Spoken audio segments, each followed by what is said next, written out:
audible to all of you? And is the board visible? Yes, ma'am. Okay. तो एक बार हम थोड़ा सा क्रॉस चेक कर लेते हैं. लास्ट लेक्चर में आई गेस हमने colour and electronic spectra start किया था. कलर और इलेक्ट्रॉनिक स्पेक्ट्रा में मैंने आपको टाइप्स ऑफ ट्रांजिशंस बताए थे. जैसे कि एक हमारे पास D to D ट्रांजिशन होती है, एक चार्ज ट्रांसफर ट्रांजिशन होती है. इतना कर लिया था हम सबने? Yes, ma'am. And what about the selection rules? एक Laporte selection rule and spin selection rule, ये भी डिस्कस कर लिए थे. ये भी हो गए थे मैम. और intensity of colour on the basis of selection rule कि कौन से कॉम्प्लेक्स की कलर की इंटेंसिटी ज्यादा होगी और कौन से कॉम्प्लेक्स की कम होगी, ये भी डिस्कस कर लिया था. ऑर्डर सेट किया था, क्वेश्चंस किए थे इसके. इंटेंसिटी ऑफ कलर का ऑर्डर किया था सेट हमने. देखो जैसे हमने डिस्कस किया था, जैसे जिन कॉम्प्लेक्सेस में दोनों सिलेक्शन रूल्स अलाउड होंगे, both of the Laporte and spin selection rule if they are allowed, तो फिर हम बोलेंगे कि उस पर्टिकुलर कॉम्प्लेक्स की कलर इंटेंसिटी मैक्सिमम होगी. और अगर कोई ऐसा कॉम्प्लेक्स है जिसमें दोनों सिलेक्शन रूल्स हमारे पास फॉरबिडन आ रहे, Laporte selection rule also and spin selection rule also, then the color of that particular compound will be least intense. ये किया था हमने discuss. Yes or no? Rahul, Nitika, Priyanka बताओ. Yes, ma'am. हो गया था ये. तो फिर आज जो हम डिस्कस करेंगे सबसे पहले, that will be types of charge transfer transition. ये नहीं डिस्कस हुआ था ना, types of charge transfer क्या था या नहीं? No, ma'am. Types of charge transfer जैसे metal to ligand charge transfer है या ligand to metal charge transfer है, ये डिस्कस हुआ था क्लास में. No, ma'am. ठीक है. तो आज अब देखो लास्ट लेक्चर में अभी हमारा जो टॉपिक चल रहा है that is colour and electronic spectra. तो अब तक जितने हमारे प्रीवियस लेक्चर्स थे उसमें कलर और इलेक्ट्रॉनिक स्पेक्ट्रम में हमने क्या चीजें डिस्कस की थी कि कंपाउंड्स का कलर किस वजह से आता है. तो रीजन उसका क्या था? Electronic transitions are responsible for the colour of compounds. Specifically जो हमारे ऑक्टाहेड्रल कॉम्प्लेक्सेस होते हैं, ठीक है, या जो हमारे ट्रांजिशन मेटल कॉम्प्लेक्सेस हैं जैसे कि ऑक्टाहेड्रल कॉम्प्लेक्स, टेट्राहेड्रल कॉम्प्लेक्स, इन सब कॉम्प्लेक्सेस में कलर किस वजह से आता है? ज्यादातर D to D ट्रांजिशन की वजह से कलर आता है ना. और हमने डिस्कस किया था कि इसके अलावा और कौन सी ट्रांजिशन एक हमारे पास हमने जो देखी थी that was charge transfer transition. Charge transfer transition का मतलब क्या होता है? कैसे डिफाइन करोगे चार्ज ट्रांसफर ट्रांजिशन को?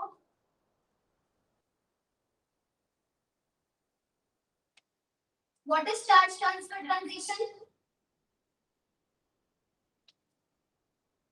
DD ट्रांजिशन क्या होती है? नितिका बताओ. करुणा आप बताओ चार्ज ट्रांसफर क्या होती है ट्रांजिशन? मैम जब इलेक्ट्रॉनिक ट्रांजिशंस होगी from one atom to another. हाँ.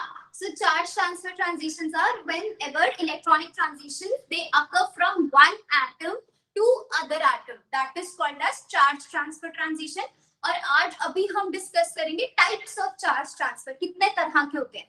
तो बेसिकली जो हमारे पास write down types of charge transfer transition, types of charge transfer transition.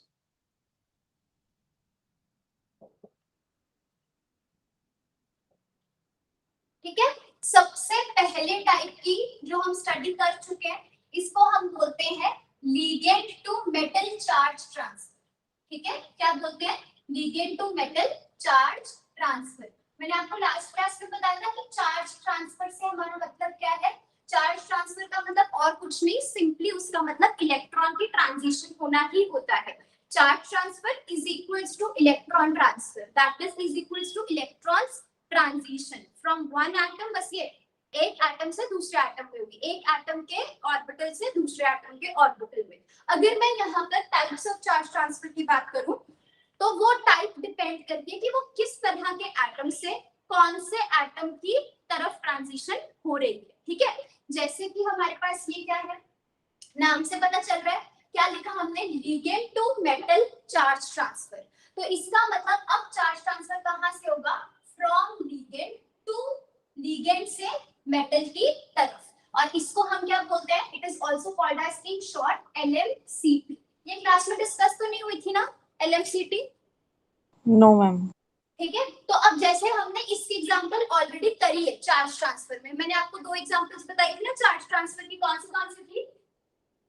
पहले तो इसके पॉइंट्स लिख लेते हैं। चलो यहाँ पे हम पॉइंट्स क्या लिखेंगे? Ligand to metal charge transfer का मतलब क्या हुआ कि इलेक्ट्रॉन ट्रांसफर फ्रॉम, कहां से? It will be from ligand to metal. इसका मतलब चार्ज ट्रांसफर जो LMCT है उसमें इलेक्ट्रॉन ट्रांसफर होगा फ्रॉम लिगेंड टू मेटल। फिर आपको कैसे पता चलेगा कि LMCT है या कोई और ट्रांजिशन है? आपको उसमें देखना पड़ेगा कि लिगेंड कैसा है। तो ligand to metal charge transfer सिर्फ तब और सिर्फ तभी होगी अगर हमारा लिगेंड कैसा है? Ligand is pi donor. अब इसमें पाई डोनर का मतलब क्या होता है? पाई डोनर्स हमारे पास कैसे स्पीशीज होते हैं? Pi donors are atoms having extra lone pairs, ठीक है। तो पाई डोनर हमारे पास कैसे होता है? Those atoms which are having extra lone pair. अभी आप नोट करो, मैं आपको एग्जांपल के साथ ये सारे पॉइंट्स एक्सप्लेन करूंगी, ठीक है। और थर्ड पॉइंट हमारे पास मेटल कैसा होना चाहिए? Metal should have vacant orbital to accept the electron, and must be electron deficient, ठीक है। It must be electron deficient. अब हम देखते हैं क्या क्या पॉइंट्स लिखे हमने। सबसे पहले ligand to metal charge transfer का मतलब कि जो इलेक्ट्रॉन है वो ट्रांसफर हो रहा है कहां से? From ligand to metal. Ligand से इलेक्ट्रॉन जंप करके कहां जाएगा? मेटल के पास। उसके लिए देखो, अब लिगेंड इलेक्ट्रॉन दे रहा है, अगर कोई भी human if that particular human being is rich, तभी वो किसी और को मनी डोनेट कर सकता है। उसी तरह से सिंपल केमिस्ट्री है यहाँ पर भी, अगर किसी के पास इलेक्ट्रॉन्स, अगर कोई स्पीशीज इलेक्ट्रॉन रिच है, सिर्फ और सिर्फ तभी वो सामने वाले को इलेक्ट्रॉन्स दे सकता है। अगर वो खुद ही इलेक्ट्रॉन डेफिशिएंट है तो फिर वो कभी किसी और को इलेक्ट्रॉन्स नहीं दे पाएगा।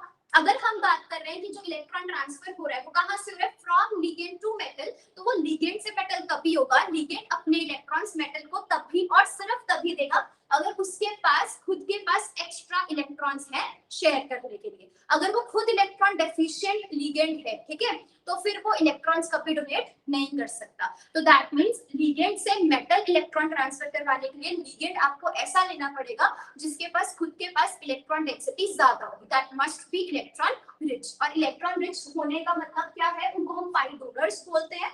और इसका मतलब क्या है? उनके पास एक्स्ट्रा लोन पेयर्स होने चाहिए, ठीक है। अभी एक्स्ट्रा लोन पेयर का मतलब क्या है वो मैं आपको एग्जांपल के साथ बताऊंगी। थर्ड हमने क्या लिखा? अब क्योंकि लिगेंड मेटल को इलेक्ट्रॉन दे रहा है तो मेटल इलेक्ट्रॉन्स को एक्सेप्ट करेगा, है ना। तो एक्सेप्ट करने के लिए उसके पास क्या होना चाहिए? वेकेंट ऑर्बिटल्स होने चाहिए जिसमें वो इलेक्ट्रॉन्स को एक्सेप्ट कर सकता है। और खुद वो कैसा होना चाहिए? It should be electron deficient. अगर मेटल इलेक्ट्रॉन रिच हो गया तो उसको तो जरूरत ही नहीं है ना इलेक्ट्रॉन्स की, तो लिगेंड से इलेक्ट्रॉन एक्सेप्ट नहीं करेगा। तो फॉर LMCT हमारे पास लिगेंड पाई डोनर होना चाहिए, वो इलेक्ट्रॉन रिच होना चाहिए, और मेटल इलेक्ट्रॉन एक्सेप्टर होना चाहिए। It should be electron deficient in nature, ठीक है। अब हम इसको एग्जांपल से समझते हैं। इसके एग्जांपल हमारे पास देखो क्या क्या है। Potassium permanganate, potassium dichromate. ये एग्जांपल हमने लास्ट क्लास में डिस्कस किए थे ना, कि MnO4 एंड पोटेशियम डाइक्रोमेट, ठीक है। इसके अलावा और हमारे पास कुछ एग्जांपल्स हैं जैसे कि cadmium sulphide and mercury iodide, cadmium sulphide and mercury iodide, okay. और एक लिखो टाइटेनियम का कॉम्प्लेक्स है Cl6 2 नेगेटिव, ठीक है। तो इन सब में हमारे पास क्या पॉसिबल है? Ligand to metal charge transfer. अब हमने क्या सीखना है? ये हमें याद नहीं करने हैं सारे एग्जांपल्स कि इनमें चार्ज ट्रांसफर होता है। इसका मैं आपको तरीका बताऊंगी कि कैसे कोई भी अननोन एग्जांपल अगर आपके पास आ जाता है, कोई भी कॉम्प्लेक्स गिवन है, कोई भी मॉलिक्यूल गिवन है, तो उसको देख के आप कैसे बता सकते हो कि इसमें ligand to metal charge transfer होगा या नहीं। ये पॉइंट सबने नोट कर लिए और समझ आए सारे पॉइंट्स सबको? एवरीवन? Yes ma'am.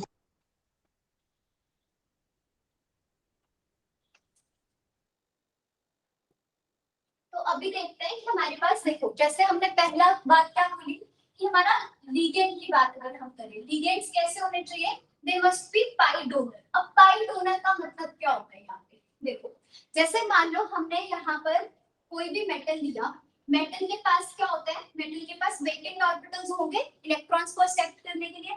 अब मान लो यहाँ पे मैं अमोनिया ले ली, ठीक है, अब देखते हैं अमोनिया क्या इलेक्ट्रॉन रिच है या नहीं, या हम ये पूछेंगे कि क्या अमोनिया पाई डोनर है या नहीं। तो देखो अमोनिया के पास लोन पेयर कितने होते हैं, यहाँ पे सिर्फ एक लोन पेयर होता है ना।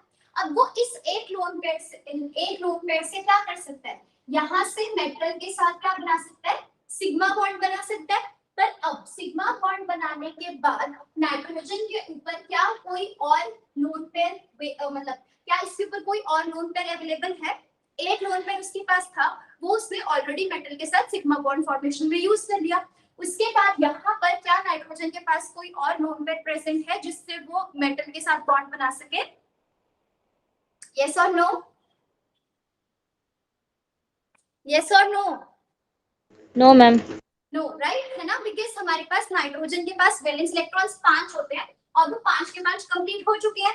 अगर हम बात करें वाटर की, तो वाटर में हमारे पास क्या होगा, वाटर में हमारे पास क्या प्रेजेंट है, ऑक्सीजन। ऑक्सीजन के पास क्या होता है, 2 लोन पेयर होते हैं, है ना, तो वो एक लोन पेयर से क्या करेगा, सिग्मा बॉन्ड बनाएगा, ठीक है। पर अब अगर मान लो मेटल के पास वेकेंट ऑर्बिटल्स और भी प्रेजेंट है, तो जैसे पहला बॉन्ड बनेगा सिग्मा, क्योंकि हमारा वाटर मॉलिक्यूल में एक्स्ट्रा लोन पेयर है, एक्स्ट्रा मतलब एक से ज्यादा होना चाहिए, ठीक है। कोई भी आप मॉलिक्यूल उठा लो, उसमें अगर एक से ज्यादा लोन पेयर प्रेजेंट है तो फिर वो हमारा पाई डोनर की तरह बिहेव कर सकता है। तो वाटर में हमारे पास क्या है, एक एक्स्ट्रा लोन पेयर आ गया, ये लोन पेयर फिर से अपने इलेक्ट्रॉन्स डोनेट करेगा, ऑक्सीजन फिर से अपने इलेक्ट्रॉन्स डोनेट करेगा मेटल के वेकेंट ऑर्बिटल में। तो अब क्योंकि पहला बॉन्ड जो था सिग्मा बॉन्ड बन गया, तो सिग्मा बॉन्ड के बनने के बाद जो भी अगला बॉन्ड बनेगा वो कौन सा बॉन्ड होगा, that will be pi bond, है ना। तो ऐसे लिगेंड्स जो जिनके पास एक्स्ट्रा इलेक्ट्रॉन प्रेजेंट होते हैं और वो इन एक्स्ट्रा इलेक्ट्रॉन्स के साथ मेटल के साथ एक एडिशनल पाई बॉन्ड बना लेते हैं, ऐसे लिगेंड्स को हम क्या बोलते हैं, they are called as pi donors, ठीक है। तो ligand to metal charge transfer सिर्फ और सिर्फ उन्हीं मॉलिक्यूल्स में होगा जिनमें जो हमारा लिगेंड है वो पाई डोनर हो। पाई डोनर का होने का मतलब कि उसके पास एक्स्ट्रा लोन पेयर होना चाहिए इलेक्ट्रॉन्स का। तो अगर हम यहाँ पे एक और एग्जांपल डिस्कस करते हैं, जैसे कि वी हैव कैडमियम सल्फाइड का मैंने अभी आपको एग्जांपल बताया था, तो मान लो कैडमियम सल्फाइड, ये हुआ कैडमियम सल्फाइड। कैडमियम सल्फाइड में हमारे पास हमें पता है कैडमियम पे चार्ज 2+ है, सल्फर पे चार्ज 2- हो जाएगा। कैडमियम 2+ का मतलब इसकी इलेक्ट्रॉनिक कॉन्फ़िगरेशन क्या हो गई, जिंक की फैमिली को बिलोंग करते हैं ना, जिंक कैडमियम मर्क्यूरी। तो इसके पास कितने वैलेंस इलेक्ट्रॉन्स हो गए, 4d10 5s0, 5s0 है ना। तो हमारे पास इसका मतलब कैडमियम के पास 5s में 5s भी वेकेंट पड़ा है, इसके बाद 5p भी वेकेंट पड़ा है, 5d भी वेकेंट पड़ा है। तो ये क्या कर सकता है, सल्फर से इलेक्ट्रॉन्स को एक्सेप्ट कर सकता है अपने वेकेंट ऑर्बिटल में। सल्फर पे चार्ज 2 नेगेटिव है, तो इसके पास लोन पेयर्स कितने होंगे, वैसे सल्फर के पास वैलेंस इलेक्ट्रॉन्स कितने होते हैं, सल्फर इज 3s2 3p4, तो 6 इलेक्ट्रॉन्स तो इसके पास वैसे ही होते हैं। ऊपर से चार्ज 2- तो इसकी ऑक्टेट पूरी हो जाएगी, इसके पास 8 इलेक्ट्रॉन्स होंगे, या हम क्या बोल सकते हैं कि इसके पास 4 वैलेंस 4 लोन पेयर प्रेजेंट होंगे। तो पहले लोन पेयर से ये क्या करेगा, कैडमियम के वेकेंट ऑर्बिटल्स में इलेक्ट्रॉन डोनेट करेगा, तो पहले बॉन्ड कौन सा बनेगा, सिग्मा, और फिर इसके बाद हमारे पास क्या होगा, यहाँ पर जो कैडमियम है उसके और ऑर्बिटल में इलेक्ट्रॉन्स को डोनेट करके ये क्या बनाएगा, पाई बॉन्ड बनाएगा। तो ये हमारे पास कैडमियम सल्फाइड में सबसे पहले अगर आपके पास क्वेश्चन आता है कि क्या कैडमियम सल्फाइड में ligand to metal charge transfer possible है या नहीं, तो आप क्या करोगे, पहले लिगेंड चेक करना, क्या आपका लिगेंड ऐसा है जिसके पास एक्स्ट्रा वैलेंस इलेक्ट्रॉन्स प्रेजेंट है, इफ यस तो हम क्या बोलेंगे कि ये हमारे पास कैसा है, पाई डोनर, और इस मॉलिक्यूल में ligand to metal charge transfer possible है, ठीक है। तो ये हमारे पास पाई डोनर हो गया। अब इसके बाद हमें क्या देखना है कि जो हमारे पास मेटल है वो कैसा होना चाहिए, क्या बोला था हमने, metal should be electron deficient in nature. वो कैसे पता चलेगा कि मेटल इलेक्ट्रॉन डेफिशिएंट है या नहीं, उसके लिए जो हमारा मेटल है वो कैसा होना चाहिए, हाई ऑक्सीडेशन स्टेट में प्रेजेंट होना चाहिए, ठीक है। Metal should be present in high oxidation state. अब ये हाई ऑक्सीडेशन स्टेट क्या है, हमें क्या पता कि वो +2 को हाई मानते हैं या नहीं, +3 को हाई मानते हैं या नहीं, तो वो आपने याद रखनी है। जैसे हमारे पास इसके लिए हम याद रखेंगे कि हमारे पास लो ऑक्सीडेशन स्टेट्स कौन सी है। लो ऑक्सीडेशन स्टेट हमारे पास है फ्रॉम -1 0 +1 अप टिल +2, ठीक है। +2 हमारे पास बॉर्डर लाइन ऑक्सीडेशन स्टेट है इनफैक्ट, ठीक है। आप इसको ऐसे कर लो, एक हमारे पास बॉर्डर लाइन ऑक्सीडेशन स्टेट है, ठीक है, एंड दैट इज +2। +2 से ज्यादा या +2 अगर ऑक्सीडेशन स्टेट है जैसे कि 3 4 5 6 7, मतलब इंक्लूडिंग 2, अगर 2 और उससे ज्यादा कोई भी ऑक्सीडेशन स्टेट हमारे पास स्पीशीज में प्रेजेंट है, हाई ऑक्सीडेशन स्टेट का मतलब ये होगा ना कि उसके पास इलेक्ट्रॉन डेफिशिएंसी है, तो ऐसे मेटल्स को हम क्या बोलेंगे, these are electron deficient metals. और इलेक्ट्रॉन डेफिशिएंट मेटल में क्या पॉसिबल होता है, ligand to metal charge transfer possible होता है, पर जो लो ऑक्सीडेशन स्टेट्स हैं उनमें हमारे पास ligand to metal charge transfer possible नहीं हो सकता। तो अगर मैं कैडमियम सल्फाइड की बात करूं, कोई भी मॉलिक्यूल है सबसे पहले उसमें लिगेंड चेक कर लो। लिगेंड कैसा होना चाहिए, पाई डोनर। पाई डोनर का मतलब क्या होता है, उसके पास एक्स्ट्रा लोन पेयर होना चाहिए इलेक्ट्रॉन्स को डोनेट करने के लिए। फिर आप चेक करोगे कि हमारा क्या मेटल इलेक्ट्रॉन डेफिशिएंट है या नहीं, और वो आपको कहां से पता लगेगा, उसकी ऑक्सीडेशन स्टेट से। अगर मेटल हाई ऑक्सीडेशन स्टेट में प्रेजेंट है व्हिच इज 2 और मोर देन 2, तो उस केस में हमारे पास ligand to metal charge transfer possible है। तो इस वजह से कैडमियम सल्फाइड में क्या होगा, हमारे पास ligand to metal charge transfer. यहां तक सबको क्लियर है what is LMCT and how you have to check LMCT? Rahul clear है? Nitika? Yes ma'am. Okay, Karuna आपको क्लियर हो गया? Yes ma'am. तो अगर मैं आपसे यहाँ पे अच्छा, एक ना हमारे पास यहाँ पे ये क्वेश्चन मिलता है कि अगर मैं यहाँ पर लिगेंड फ्लोरीन लेती, ध्यान से देखना, हमारा लिगेंड क्या है, मान लो कोई भी, अगर अच्छा चलो ये आपका मॉलिक्यूल है मैंगनीज के साथ MnF7, ठीक है, या कोई भी मेटल है, बस आप ऐसे याद रखो मेटल कोई भी हो, लिगेंड मैंने आपको फ्लोरीन दिया, ठीक है। अब क्या क्वेश्चन ये है कि क्या fluorine ligand to metal charge transfer में इन्वॉल्व हो सकता है या नहीं, यस और नो? क्या फ्लोरीन LMCT दे सकता है या नहीं?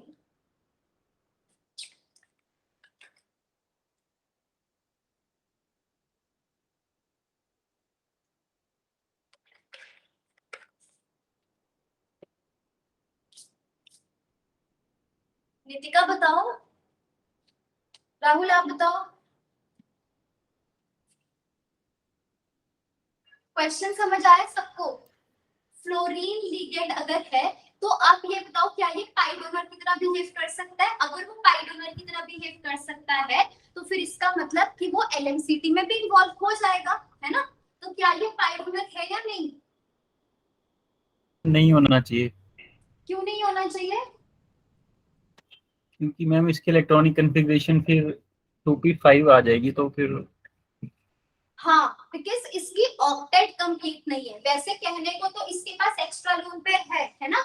इसके पास लोन पेयर कितने, एक तो ऑड इलेक्ट्रॉन है, उसके अलावा इसके पास 3 लोन पेयर है, 2s2 2p5, total electron 7। But मैंने आपको कोऑर्डिनेशन के पहले लेक्चर में बताया था कि जो सेकंड पीरियड के एलिमेंट्स होते हैं वो हमारे पास लिगेंड की तरह सिर्फ और सिर्फ तब बिहेव करेंगे जब उनकी खुद की ऑक्टेट कैसी होनी चाहिए, कंप्लीट। अगर उनकी खुद की ऑक्टेट कंप्लीट नहीं है फिर वो लिगेंड की तरह बिहेव कर ही नहीं सकते और वो कभी इलेक्ट्रॉन्स डोनेट नहीं कर सकते। तो फ्लोरीन नहीं पार्टिसिपेट करेगा। हाँ, अगर मैंने दिया होता F नेगेटिव तो yes it could be a pi donor. Why? Because यहाँ पे फ्लोरीन में हमारे पास एक्स्ट्रा लोन पेयर भी प्रेजेंट है और उसकी खुद की ऑक्टेट भी कंप्लीट है, ठीक है। और हमारे पास यहाँ पे क्या क्वेश्चन बन सकता है, जैसे कैडमियम सल्फाइड था ना। अच्छा, कैडमियम सल्फाइड हमने कर तो लिया डिस्कस, पर आपको पता होना चाहिए कि अगर कैडमियम सल्फाइड में लिगेंड से मेटल चार्ज ट्रांसफर हो रहा है तो लिगेंड की कौन सी ऑर्बिटल इन्वॉल्व होगी चार्ज ट्रांसफर में? और मेटल की कौन सी इलेक्ट्रॉन चार्ज ट्रांसफर में पार्टिसिपेट करेगी। इसका मतलब कि आपको ऑर्बिटल पता होना चाहिए कि किस ऑर्बिटल से इलेक्ट्रॉन जंप करके कौन से ऑर्बिटल में गया। तो इसके लिए आप क्या करोगे, जो आपका लिगेंड है व्हिच इज सल्फर, उसकी इलेक्ट्रॉनिक कॉन्फ़िगरेशन लिख लो। सल्फर कैसे प्रेजेंट है, एज सल्फाइड H2 नेगेटिव, है ना, तो इसमें हमारे पास इलेक्ट्रॉन्स हो जाएंगे 3s2 3p6। और मेटल के पास क्या है, metal is cadmium in +2 oxidation state which is 4d10 5s0 5p0 5p0, है ना। अब आपको पता है चार्ज ट्रांसफर कहां से होगा, इसके पास दो ऑर्बिटल है, ये s से इलेक्ट्रॉन डोनेट करेगा या p से देगा, क्या होना चाहिए,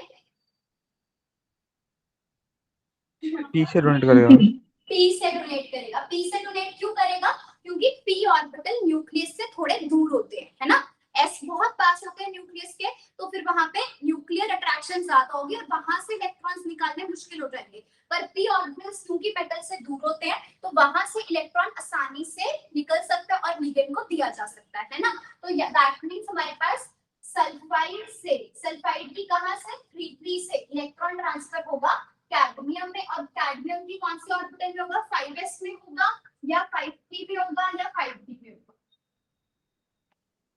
कहां होगा ट्रांसफर इलेक्ट्रॉन का, well it should be in 5s।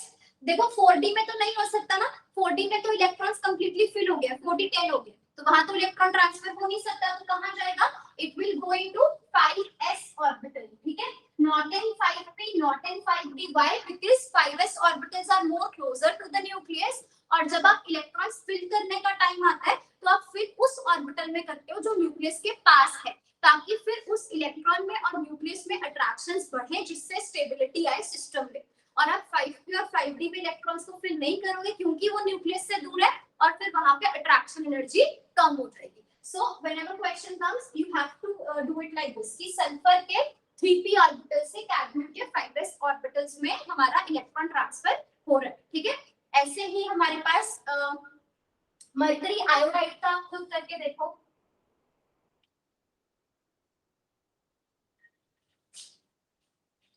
Mercury iodide, इसका चेक करो कहां से कहां होगा electron transfer,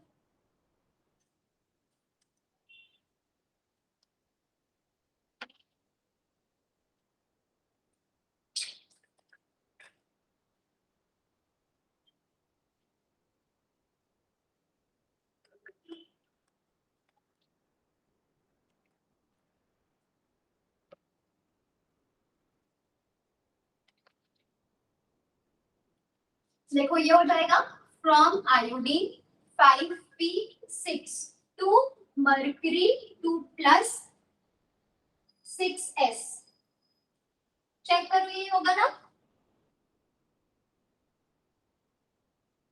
yes or no, LMCT in mercury iodide will be from iodine to mercury from 5p orbital to 6s orbital, करना यही answer है आपका, यस मैम। ठीक है। अच्छा अब ना नेक्स्ट में हमने जो एक एग्जांपल दिया था that was titanium complex with chlorine ligand, है ना, ये था। तो ठीक है, इसमें देखो हमारे पास क्या है, टाइटेनियम, सबसे पहले आप क्या चेक करोगे, लिगेंड चेक करोगे। यहाँ पे हमारे पास लिगेंड कैसा है, chloride which is a pi donor, why, because it is having extra lone pair of electrons, and metal हमारा क्या है, टाइटेनियम +4 ऑक्सीडेशन स्टेट में प्रेजेंट है, तो ये कैसा होगा, इलेक्ट्रॉन डेफिशिएंट इन नेचर, है ना। तो दोनों कंडीशन सेटिस्फाई होगी, मेटल हमारा हाई ऑक्सीडेशन स्टेट में प्रेजेंट है, +4 में प्रेजेंट है, जिस वजह से वो इलेक्ट्रॉन डेफिशिएंट भी है, और हमारे पास क्लोरीन कैसा है, pi donor, ठीक है। यहाँ हमारे पास कंडीशन तो सेटिस्फाई हो सकती है, तो हम कह सकते हैं ligand to metal charge transfer is possible. पर यहाँ पे क्या dd ट्रांजिशन हो सकती है या नहीं, क्या dd ट्रांजिशन पॉसिबल है इस केस में, यस और no, No, ma'am. Why, D0 mm titanium post-structure. है ना, टाइटेनियम +4 ऑक्सीडेशन स्टेट में प्रेजेंट है, तो 3d में इलेक्ट्रॉन्स ही नहीं है ना, तो जब d में इलेक्ट्रॉन्स ही नहीं होंगे तो इसमें अगर आपके पास क्वेश्चन आता है कि colour of titanium hexachloride is red or blue, whatever the color is, the reason behind this is which transition is responsible for this. तो आपको ऐसे ऑप्शन में आ सकता है कि whether it is DD transition, whether it is a ligand to metal charge transfer, या कोई और ट्रांजिशन है जैसे pi star to sigma star transition है, हम और ट्रांजिशंस भी करेंगे, ठीक है।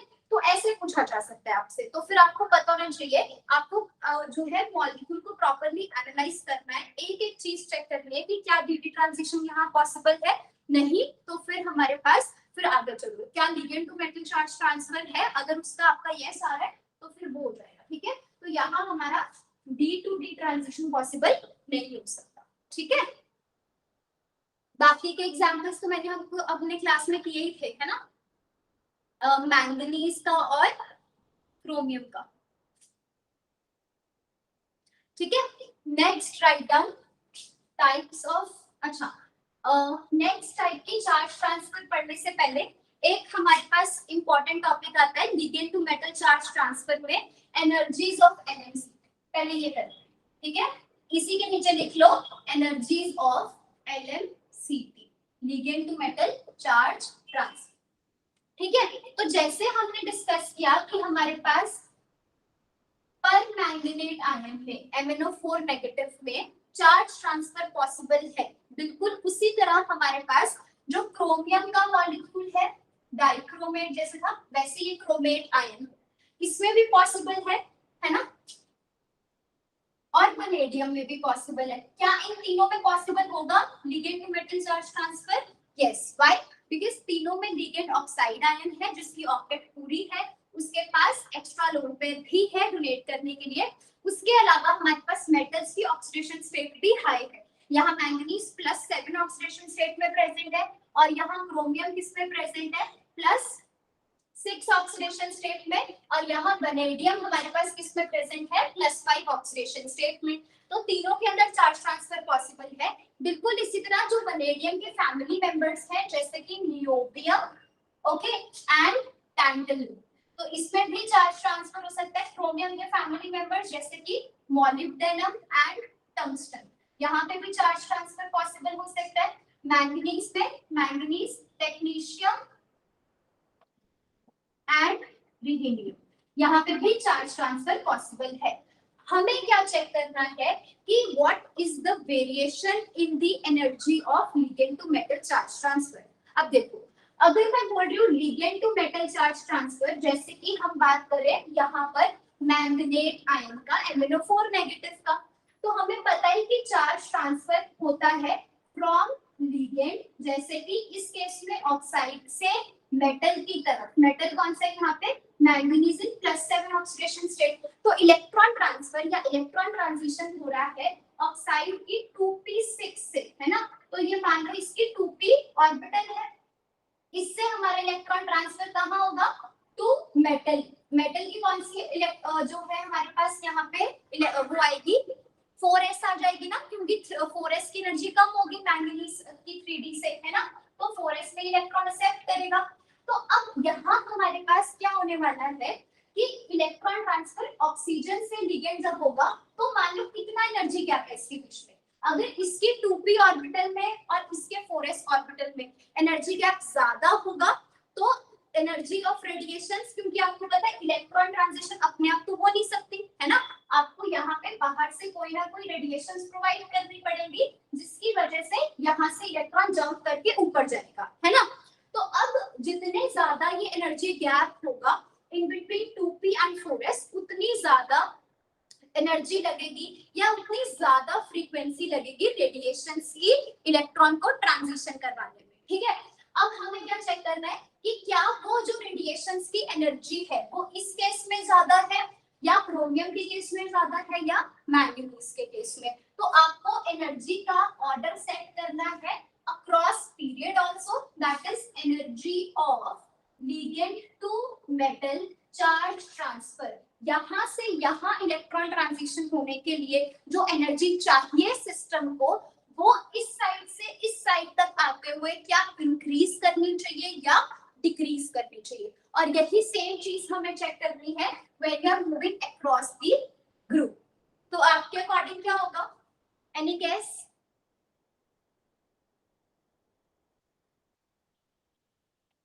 सोचो जरा इसमें क्या होना चाहिए। अक्रॉस द पीरियड पहले डिस्कस करते हैं हम।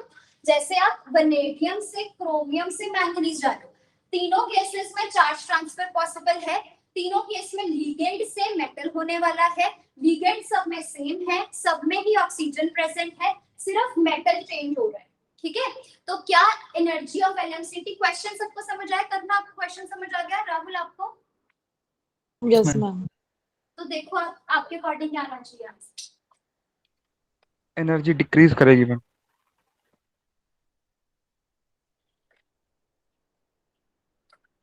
करुणा आप बताओ।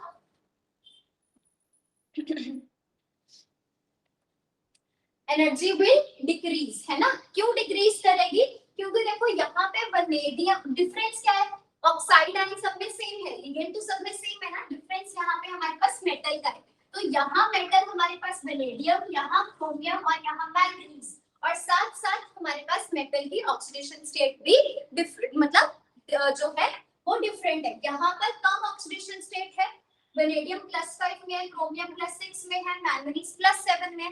तो जैसे जैसे आप लेफ्ट से राइट जा रहे हो, ऑक्सीडेशन स्टेट मेटल की इंक्रीज कर रही है, और इस ऑक्सीडेशन स्टेट के इंक्रीज करने की वजह से क्या होगा? इफेक्टिव न्यूक्लियर चार्ज बढ़ेगा, है ना? तो जब इफेक्टिव न्यूक्लियर चार्ज बढ़ेगा फ्रॉम वनेडियम टू मैंगनीज, तो जो हमारे पास लोएस्ट अनऑक्यूपाइड मॉलिक्यूलर ऑर्बिटल है, जैसे सब में इलेक्ट्रॉन एक्सेप्ट 4s में ही होंगे, है ना? मैंगनीज के 4s की एनर्जी सबसे कम होगी, इसके बाद हमारे पास किसकी होगी? क्रोमियम +6 की, और सबसे ज्यादा एनर्जी किसकी होगी? वनेडियम +5 की। क्योंकि जैसे जैसे आप वनेडियम से क्रोमियम से मैंगनीज की तरफ जा रहे हो, तो आपके पास ऑक्सीडेशन स्टेट बढ़ रही है। ऑक्सीडेशन स्टेट के बढ़ने से न्यूक्लियर चार्ज बढ़ जाएगा। जब न्यूक्लियर चार्ज बढ़ेगा उसका मतलब क्या है? जो मैंगनीज का न्यूक्लियस है वो मैंगनीज की 4s ऑर्बिटल को ज्यादा अंदर की तरफ कॉन्ट्रैक्ट करता है, अट्रैक्ट करता है, रादर दैन जो हमारा वनेडियम का न्यूक्लियस है। वनेडियम का जो न्यूक्लियस है उसका न्यूक्लियर चार्ज कम है, तो वो वनेडियम के 4s के जो इलेक्ट्रॉन्स है उनको ज्यादा अट्रैक्ट नहीं कर सकता, तो उनकी एनर्जी कम नहीं होगी। देखो, जो ऑर्बिटल न्यूक्लियस के जितनी पास आती है उसकी एनर्जी उतनी कम होती है।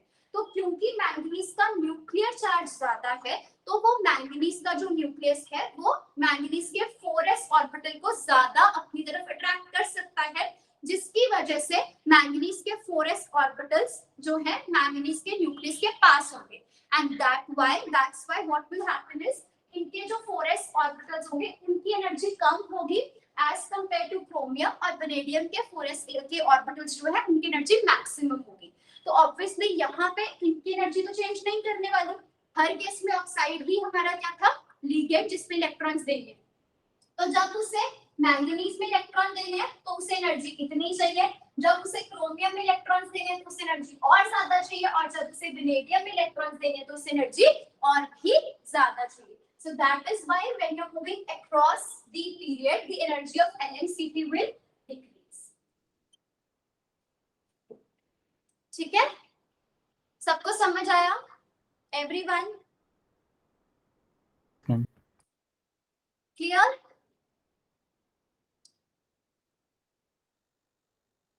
अंजलि आपको क्लियर है? Yes ma'am. ओके, चलो अब आगे देखो, यहाँ पे अक्रॉस द ग्रुप में चेक करो। अक्रॉस द ग्रुप में क्या होना चाहिए?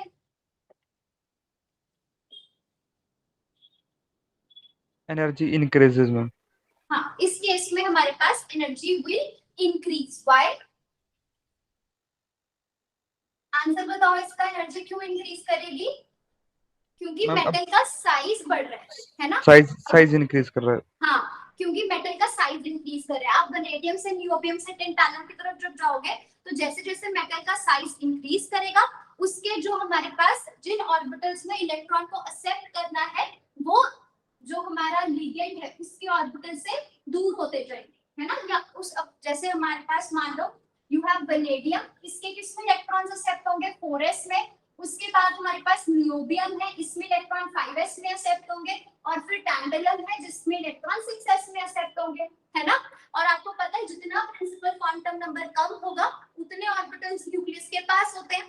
तो क्योंकि 4s के ऑर्बिटल्स न्यूक्लियस के पास होंगे उनकी एनर्जी कम हो जाएगी, 5s के ऑर्बिटल न्यूक्लियस से दूर हो गए तो उनकी एनर्जी ज्यादा होगी, और मैक्सिमम एनर्जी किसकी हो जाएगी 6s ऑर्बिटल की। अब इलेक्ट्रॉन ट्रांसफर तो यहीं से होना है ऑक्साइड के 2p ऑर्बिटल से, तो यहाँ एनर्जी कम लगेगी, और टैंटलम के केस में हमारे पास energy required for electronic transition will be maximum. तो हम क्या लिखेंगे यहाँ पर, energy of LNCT will increase. ठीक है, एनर्जी ऑर्डर सबको क्लियर है?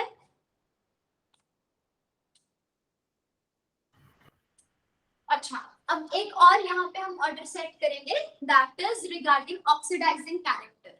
ठीक है, it is regarding oxidising character.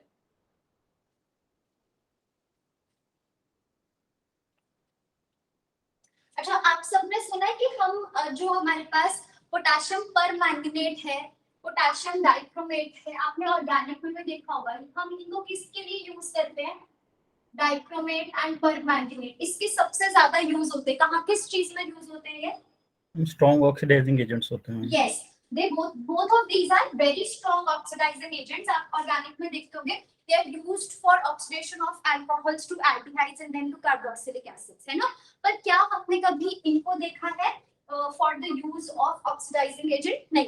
टंगस्टन्स के जो हमारे पास ये कॉम्प्लेक्सेस हैं या टैंटलम के जो कॉम्प्लेक्सेस हैं, these are not being used as oxidizing strong oxidizing agents, but yes, chromate ions को और मैंगनेट आयंस को हम यूज करते हैं। उसका रीजन हमारे पास क्या हो सकता है, बताओ?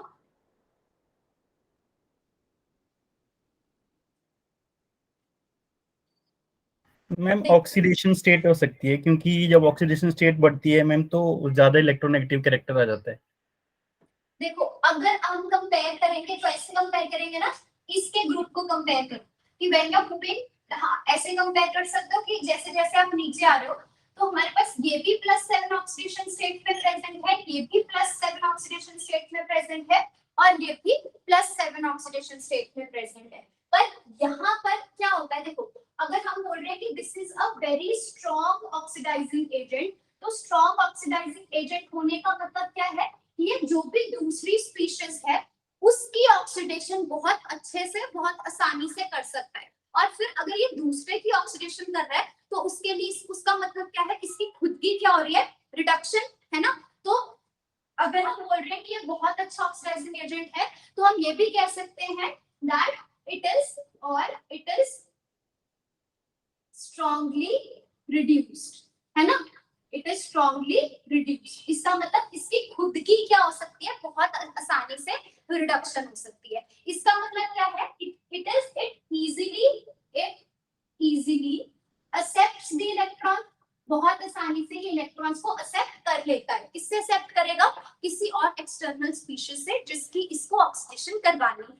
ठीक है, अगर ये बहुत आसानी से किसी से इलेक्ट्रॉन एक्सेप्ट कर रहा है तो उसका रीजन क्या होगा कि इसके पास जो हमारे पास मैंगनीज है उसका न्यूक्लियर चार्ज ज्यादा है। देखो मैंगनीज, टेक्नीशियम, रिहीनियम तीनों के तीनों +7 ऑक्सीडेशन स्टेट में प्रेजेंट है, पर क्योंकि मैंगनीज का साइज बहुत छोटा है एज कंपेयर टू रिहीनियम, तो वो क्या करेगा, उसका +7 जो हाई ऑक्सीडेशन स्टेट है वो वहां स्टेबल नहीं होगी, क्योंकि छोटे से एटम पे अगर पॉजिटिव चार्ज ज्यादा है तो वहां पे चार्ज कंसंट्रेट हो जाता है ना, या और वो अनस्टेबल होगा तो वो एकदम से अपने आप को स्टेबलाइज करने के लिए इलेक्ट्रॉन्स को एक्सेप्ट करेगा। या दूसरे तरीके से हम क्या बोल सकते हैं, क्योंकि मैंगनीज हमारे पास प्रेजेंट है +7 ऑक्सीडेशन स्टेट में और वो छोटे साइज का है, इस वजह से उसका न्यूक्लियर चार्ज काफी ज्यादा होता है as compare to the nuclear charge of rhenium. तो जहां न्यूक्लियर चार्ज ज्यादा होगा ऑब्वियसली वो क्या करेगा, इलेक्ट्रॉन्स को ज्यादा जल्दी अट्रैक्ट करेगा और उतना जल्दी वो इलेक्ट्रॉन्स को बाहर किसी भी स्पीशीज से एक्सेप्ट करेगा। ठीक है, तो it easily accepts electron because of high nuclear charge, because of high nuclear charge। ठीक है, तो हम क्या कह सकते हैं कि जैसे जैसे आप टॉप से बॉटम आते हो हमारे पास ऑक्सीडाइजिंग कैरेक्टर क्या हो जाएगा, इंक्रीज या decrease, oxidising character will decrease, है ना। when you are moving from top to bottom oxidizing character will decrease, और जब आप लेफ्ट से राइट जाओगे तब क्या होगा,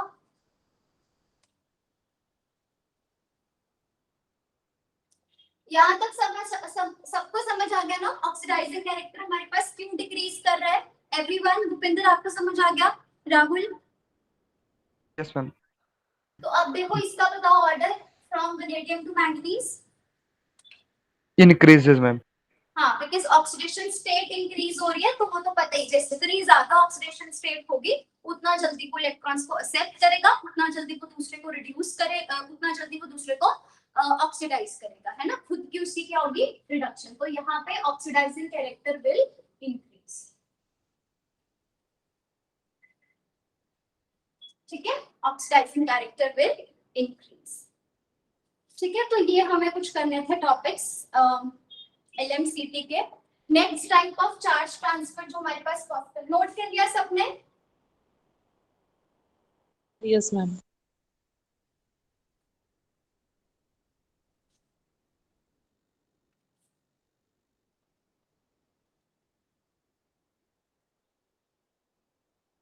next write down metal to ligand charge transfer. हम types of charge transfer discuss कर रहे हैं ना? तो पहली चार्ज ट्रांसफर जो हमने डिस्कस की that was ligand to metal. अभी हम डिस्कस करेंगे metal to ligand charge transfer. Metal to ligand charge transfer.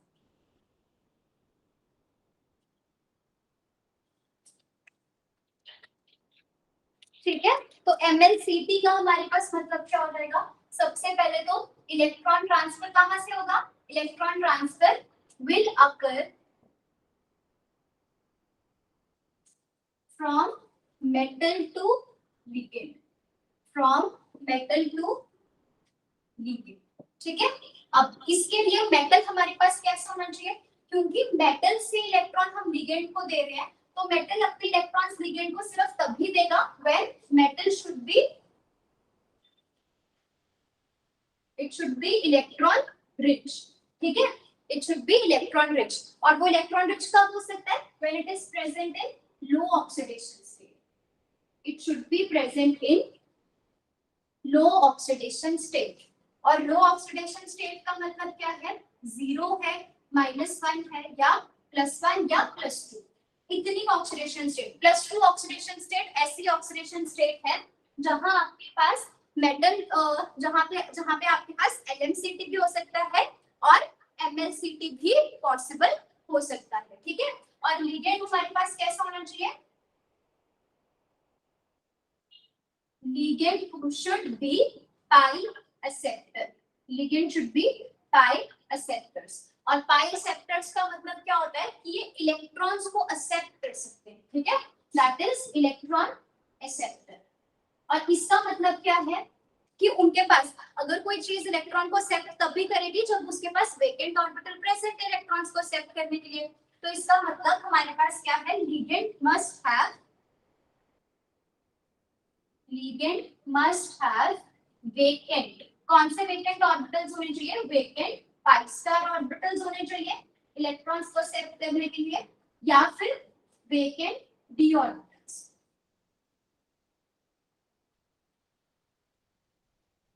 ठीक है, और सिग्मा स्टार ऑर्बिटल्स भी हो सकते हैं। ठीक है, तो या तो पाई स्टार वेकेंट हो लिगेंड का, या सिग्मा स्टार वेकेंट हो, या फिर क्या वेकेंट हो? D orbitals. ठीक है, तो ऐसे हमारे जो मॉलिक्यूल्स हैं वहां पर metal to ligand charge transfer possible है। और इसके एग्जांपल हमारे पास क्या क्या है? लिख लो, नीचे तक विजिबल है ना code? Example chromium, hexa, carbonyl,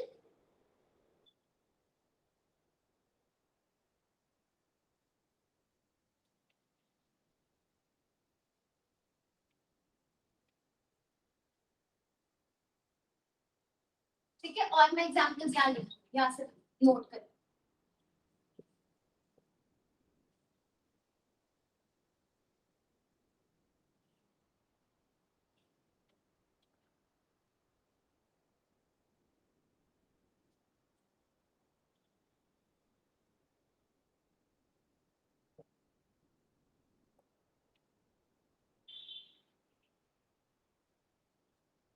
ठीक है, तो metal to ligand charge transfer के लिए हमारे पास क्या क्या कंडीशंस हो गई है? सबसे पहले मेटल कैसा होना चाहिए, मेटल इलेक्ट्रॉन रिच होना चाहिए।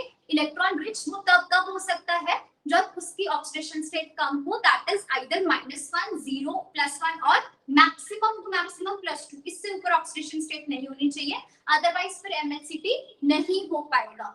और हमारे पास लिगेंड कैसे होने चाहिए, पाई एक्सेप्टर होने चाहिए, मतलब उनके पास ऑर्बिटल्स वेकेंट होने चाहिए जिनमें वो इलेक्ट्रॉन्स को एक्सेप्ट कर सकते हैं, जो कि हमारे पास पाई स्टार भी हो सकती है, सिग्मा स्टार भी हो सकती है, या डी ऑर्बिटल्स भी वेकेंट हो सकते हैं। अब हम इन एग्जांपल्स को डिस्कस करेंगे कि इनमें कैसे MHCT पॉसिबल है। तो सबसे पहला हमारे पास जैसे मेटल कार्बोनेट्स की एग्जांपल्स है, ठीक है।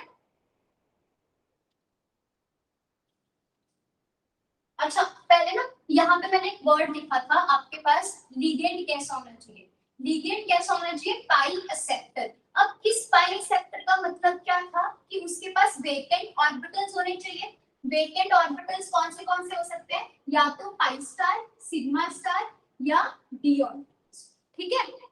अब हमारे पास सिग्मा स्टार के ना बहुत कम एग्जांपल्स हैं, तो उसको तो आपको याद रखना है, या एक बार के लिए आप छोड़ दो इसको, आप यहाँ पे ऐसे याद करो कि वेकेंट पाई स्टार होने चाहिए या वेकेंट डी ऑर्बिटल्स होने चाहिए। अब अगर मैं बात करूं, जैसे हमारे पास एग्जांपल है कार्बोनेट का, तो कार्बोनेट का स्ट्रक्चर ऐसा होता है हमारे पास, है ना।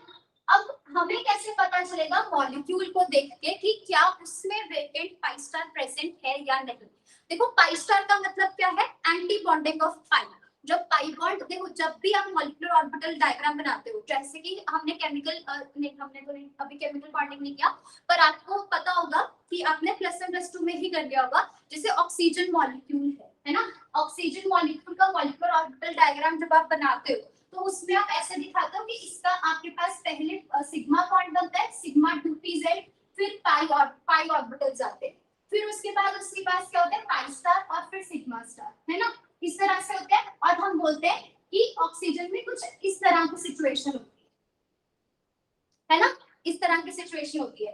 तो जब भी पाई, अगर आपके मॉलिक्यूल में कोई भी ऐसा मॉलिक्यूल हो जिसमें पाई बॉन्ड प्रेजेंट है, अगर बॉन्डिंग प्रेजेंट है तो फिर ऑब्वियसली उसकी कॉरेस्पॉन्डिंग एंटी बॉन्डिंग भी मॉलिक्यूल में हमेशा प्रेजेंट होगी। अब वो वेकेंट है या फिल्ड, वो आपको देखना पड़ेगा, ठीक है। जैसे आपको पता है ऑक्सीजन के केस में हमारे पास ऐसा MOT बनता है उसका, है ना। अब ऐसे मान लो मैं अगर ऐसे कर दूं, इसमें कंप्लीट कर दूं फिर, है ना, फिर क्या पाई बॉन्ड रहेगा, नहीं, फिर तो पाई स्टार में भी 4 इलेक्ट्रॉन्स हो गए, पाई में भी 4 इलेक्ट्रॉन्स हो गए, फिर तो बॉन्ड ऑर्डर 0 आ गया ना, मतलब सिग्मा बॉन्ड तो बनेगा, बॉन्ड ऑर्डर 1 आ जाएगा, सिग्मा बॉन्ड तो बनेगा पर पाई बॉन्ड नहीं बन सकता ना।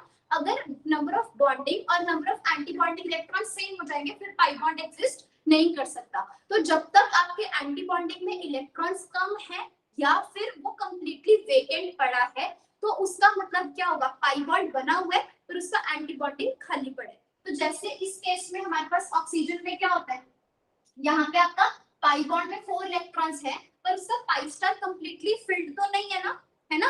तो इसका मतलब ऑक्सीजन मॉलिक्यूल में अगर पाई बॉन्ड बन रहा है तो वो इस वजह से बन रहा है क्योंकि उसके पाई में तो इलेक्ट्रॉन्स हैं, बॉन्डिंग में तो इलेक्ट्रॉन्स हैं, पर उसका एंटी बॉन्डिंग हमारे पास वेकेंट है, ठीक है, उसका एंटी बॉन्डिंग हमारे पास वेकेंट है। तो ऐसे जो भी मॉलिक्यूल्स हैं जिनमें पाई बॉन्ड बना हुआ है वो इस वजह से बना हुआ है क्योंकि उसकी जो पाई बॉन्डिंग है वो फिल्ड है और उसकी जो एंटी बॉन्डिंग पाई ऑर्बिटल्स हैं दे आर आइदर वेकेंट, ठीक है, या दे आर पार्शियली फिल्ड, और अभी उनमें और इलेक्ट्रॉन्स भरे जा सकते हैं, ठीक है। तो इसका मतलब जहां पे भी जिस भी लिगेंड के अंदर आपको क्या दिख रहा है, डबल बॉन्ड दिख रहा है, पाई बॉन्ड दिख रहा है, तो उस पर्टिकुलर लिगेंड के अंदर हमारे पास पाई स्टार ऑर्बिटल्स हमेशा वेकेंट होंगे या पार्शियली फिल्ड होंगे जिसमें आप इलेक्ट्रॉन्स को अभी और ऐड कर सकते हो, ठीक है। तो ऐसे पर्टिकुलर लिगेंड के साथ अगर मैं मेटल ले लूं, जैसे हमने एग्जांपल लिया क्रोमियम हेक्साकार्बोनेट का, तो क्रोमियम में हमारे पास क्या है, वेकेंट ऑर्बिटल्स हैं इलेक्ट्रॉन्स को एक्सेप्ट करने के लिए, क्योंकि क्रोमियम यहाँ पे देखो किस ऑक्सीडेशन स्टेट में प्रेजेंट है, 0 ऑक्सीडेशन स्टेट में प्रेजेंट है, जिसका मतलब उसके पास 3d में 5 इलेक्ट्रॉन है, 4s इसका 1 है ना, और 4p और 4d वेकेंट है, तो इसके पास देखो फील्ड ऑर्बिटल्स भी है और इसके पास हमारे पास क्या है, वेकेंट ऑर्बिटल भी प्रेजेंट है। तो ये क्या कर सकता है, जो 2 ऑर्बिटल्स है वेकेंट भी और फील्ड भी है, जो पहला बॉन्ड बनेगा सिग्मा बॉन्ड वो कैसे बनेगा, वो तो हमेशा ही फ्रॉम लिगेंड टू मेटल ही बनता है। तो लिगेंड अपने इलेक्ट्रॉन्स मेटल की फील्ड वेकेंट ऑर्बिटल्स में देगा तो सिग्मा बॉन्ड बनेगा।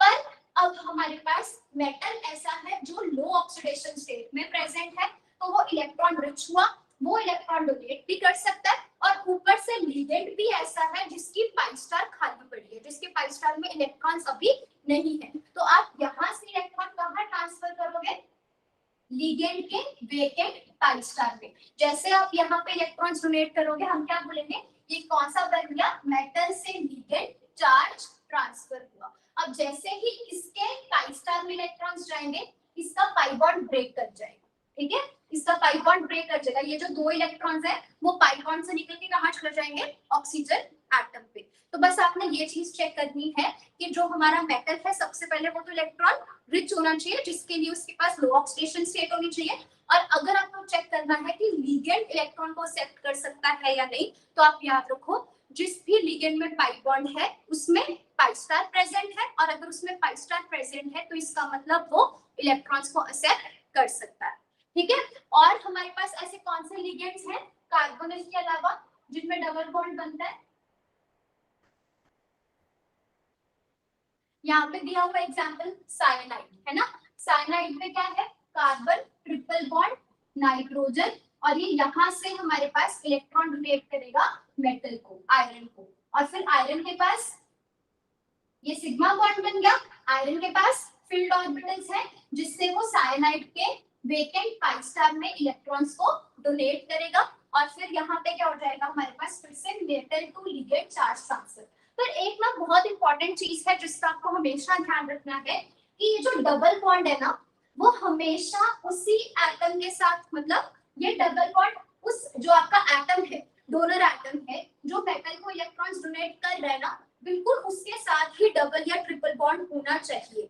अगर आप एक ऐसी एग्जांपल स्टडी करते हो जैसे कि हमारे पास लाइक फॉर एग्जांपल हम ना नाइट्रो और नाइट्राइटो लिगेंड दो होते हैं हमारे पास, इनमें फर्क पता है सबको, एक होता है हमारे पास नाइट्रो लिगेंड और एक होता है नाइट्राइटो लिगेंड। क्या इन दोनों में फर्क है, यस और no? Yes ma'am. Ambidentate ligands है ना, यहाँ आपका डोनर एटम कौन सा होता है नाइट्रो में,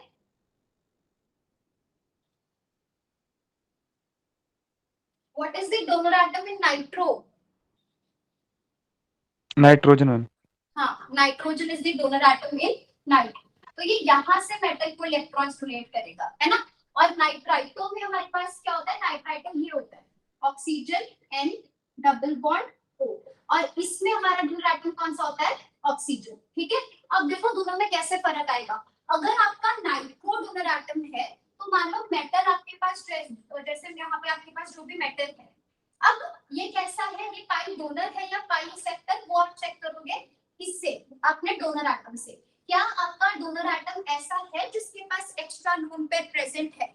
नाइट्रोजन के पास सिर्फ एक ही लोन पेयर होता है ना, तो यहाँ पे ये इसके पास एक्स्ट्रा लोन पेयर तो प्रेजेंट नहीं है, तो दैट मींस ये पाई डोनर की तरह बिहेव नहीं कर सकता, है ना।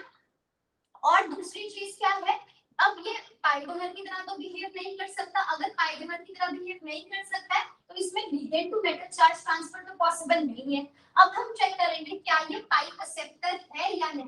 पाई एक्सेप्टर होने के लिए इसके पास क्या होना चाहिए, वेकेंट डी ऑर्बिटल्स या वेकेंट पाई स्टार ऑर्बिटल्स। अब नाइट्रोजन एटम है जो आपके सेकंड पीरियड के एलिमेंट्स हैं, उनमें डी ऑर्बिटल्स तो प्रेजेंट ही नहीं होते, तो उसमें वेकेंट डी ऑर्बिटल्स नहीं होते ना, वहां पे सिर्फ 2s2 2p होता है, उसके बाद तो कोई वेकेंट ऑर्बिटल है नहीं डी ऑर्बिटल, तो डी ऑर्बिटल तो नहीं है।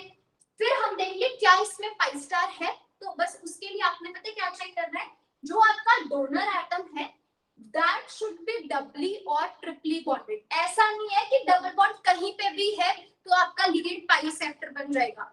डोनर एटम की बिल्कुल एडजेसेंट पोजीशन पे ही डबल या ट्रिपल बॉन्ड होना चाहिए, ठीक है। तो जैसे ये नाइट्रोजन एटम हमारा डोनर एटम है, ये खुद कैसा है, डबली बॉन्डेड। ये डबल बॉन्ड या ट्रिपल बॉन्ड अगर बना है तभी इसके पास पाई स्टार होगा, अदरवाइज नहीं, ठीक है। तो अब क्योंकि ये डबल बॉन्ड बना रहे हैं तो इसके ऊपर पाई स्टार प्रेजेंट होगा, और मेटल्स अपने फील्ड ऑर्बिटल्स इसके वेकेंट ऑर्बिटल्स में डोनेट करके एमएलसीटी पॉसिबल हो सकती है।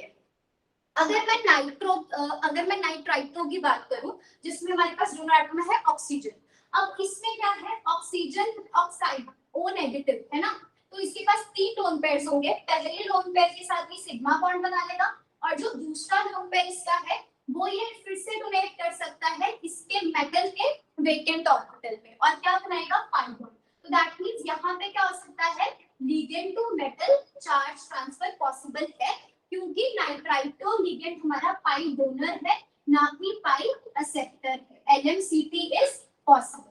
अब हम ये देखते हैं कि क्यों इसमें देखो डबल बॉन्ड तो इसमें है ना, लिगेंड पूरे लिगेंड को अगर मैं चेक करूं तो लिगेंड में तो डबल बॉन्ड है, तो पर हमें ये नहीं देखना कि लिगेंड में डबल बॉन्ड है या नहीं।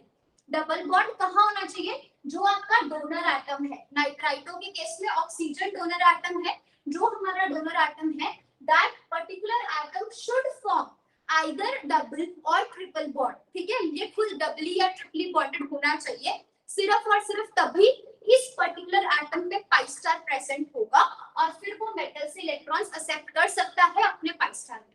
अब यहाँ डबल बॉन्ड तो है पर वो ऑक्सीजन इस ऑक्सीजन के साथ नहीं कनेक्टेड जो कि हमारा डोनर एटम है, इस वजह से ये पाई एक्सेप्टर नहीं है, इट इज पाई डोनर। तो इस केस में आपके पास क्या होगा, अगर आपका कॉम्प्लेक्स ऐसा है जिसमें नाइट्राइटो लिगेंड प्रेजेंट है तो वहां ligand to metal charge transfer होगा, और अगर आपके पास कोई ऐसा कॉम्प्लेक्स है जिसमें nitro group as a ligand present है तो वहां metal to ligand charge transfer होगा। ठीक है,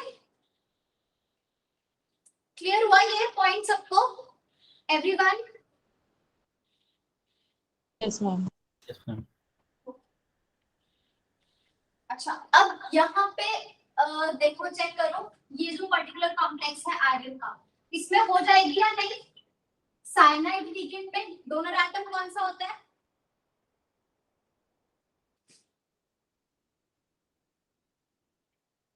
ये गिवन है, इसमें आयरन +2 ऑक्सीडेशन स्टेट में प्रेजेंट है ना, और दैट मींस इसको हम कंसीडर कर सकते हैं as the case of low oxidation state. जो बॉर्डर लाइन है इसका मतलब +2 is border line oxidation state, इसको आप लो में भी मान सकते हो हाई में भी मान सकते हो। ठीक है, तो आयरन +2 है तो दैट मींस मेटल तो हमारे पास कैसा हो गया इलेक्ट्रॉन डेफिशिएंट, सॉरी मेटल हमारे पास यहाँ पे कौन सा हो गया इलेक्ट्रॉन रिच। ऊपर से लिगेंड हमारे पास कैसा प्रेजेंट है, it is a pi acceptor क्योंकि डोनर एटम हमारा कार्बन है और कार्बन डबली या ट्रिपली बॉन्डेड जो है it is capable of forming double and triple bond, तो दैट मींस इसके ऊपर वेकेंट पाई स्टार भी अवेलेबल है। ठीक है, तो क्योंकि ये पाई एक्सेप्टर है और मेटल हमारा इलेक्ट्रॉन रिच है तो इस वजह से यहाँ पे हमारे पास metal to ligand charge transfer possible है। ठीक है, ये केस डिस्कस कर लिया हमने। अब नेक्स्ट हमारे पास है कॉपर, उसके साथ लिगेंड कौन सा प्रेजेंट है बताओ? ये कौन सा लिगेंड लिखा है मैंने यहाँ पे? फिनांथ्रोलीन है ना, तो ये हमारे पास फिनांथ्रोलीन लिगेंड कैसा होता है इस तरह से। चेक करो एक बार, मैं साइड ड्रॉ कर रही हूँ ना।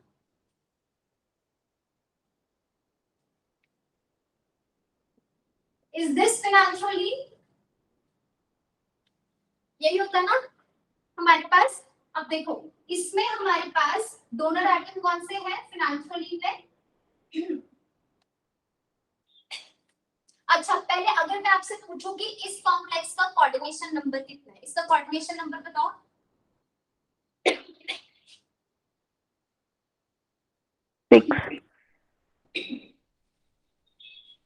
हाँ, इसका कोऑर्डिनेशन नंबर 6 है क्योंकि फिनांथ्रोलीन बाइडेंटेट लिगेंड है। ठीक है, तो कॉपर पहले तो देखो इसमें कॉपर +1 में प्रेजेंट है, it is the case of low oxidation state, इससे metal to ligand charge transfer हो सकता है हमारे पास।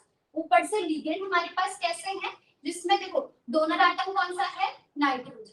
ठीक है, इसमें भी डोनर एटम कौन सा है हमारे पास नाइट्रोजन, तो ये यहाँ से इलेक्ट्रॉन डोनेट करेगा कॉपर को, है ना। और नाइट्रोजन के पास एक्स्ट्रा लोन पेयर नहीं है, बट जो इसका डोनर एटम है लिगेंड का नाइट्रोजन वो खुद डबल बॉन्ड बना रहा है, तो ये किसके पास क्या पड़ी होगी वेकेंट पाई स्टार।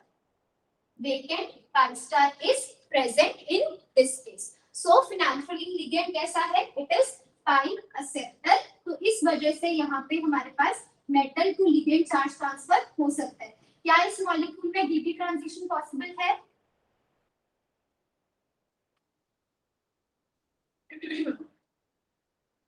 नहीं पॉसिबल ना, No, क्योंकि ma'am. कॉपर +1 ऑक्सीडेशन स्टेट में प्रेजेंट है, तो it will B D10 system. Fully filled electrons में कभी भी dd ट्रांजिशन पॉसिबल नहीं हो सकती, तो यहाँ dd ट्रांजिशन नहीं हो सकता। कलर इस कॉम्प्लेक्स का, ऐसे क्वेश्चन आएंगे, which transition is responsible for color in this particular complex। ठीक है, तो अगर मान लो आपके पास ऑप्शन में है dd ट्रांजिशन, LMCT, MLCT, तो आपके पास आंसर क्या हो जाएगा? It is metal to ligand charge transfer. ठीक है, नेक्स्ट टाइप की जो हमारे पास ट्रांजिशन है that is intervalence charge transfer.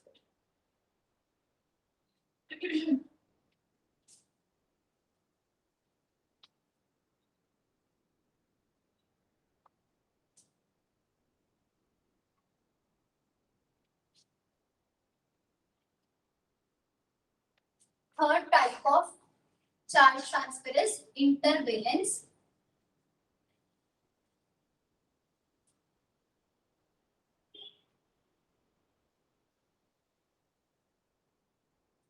देखो यहाँ पे मैंने क्या वर्ड लिखा है,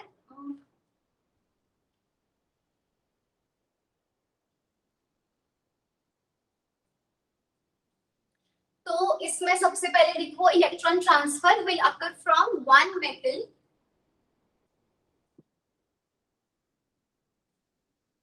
electron transfer occurs from one metal which is present in its low oxidation state,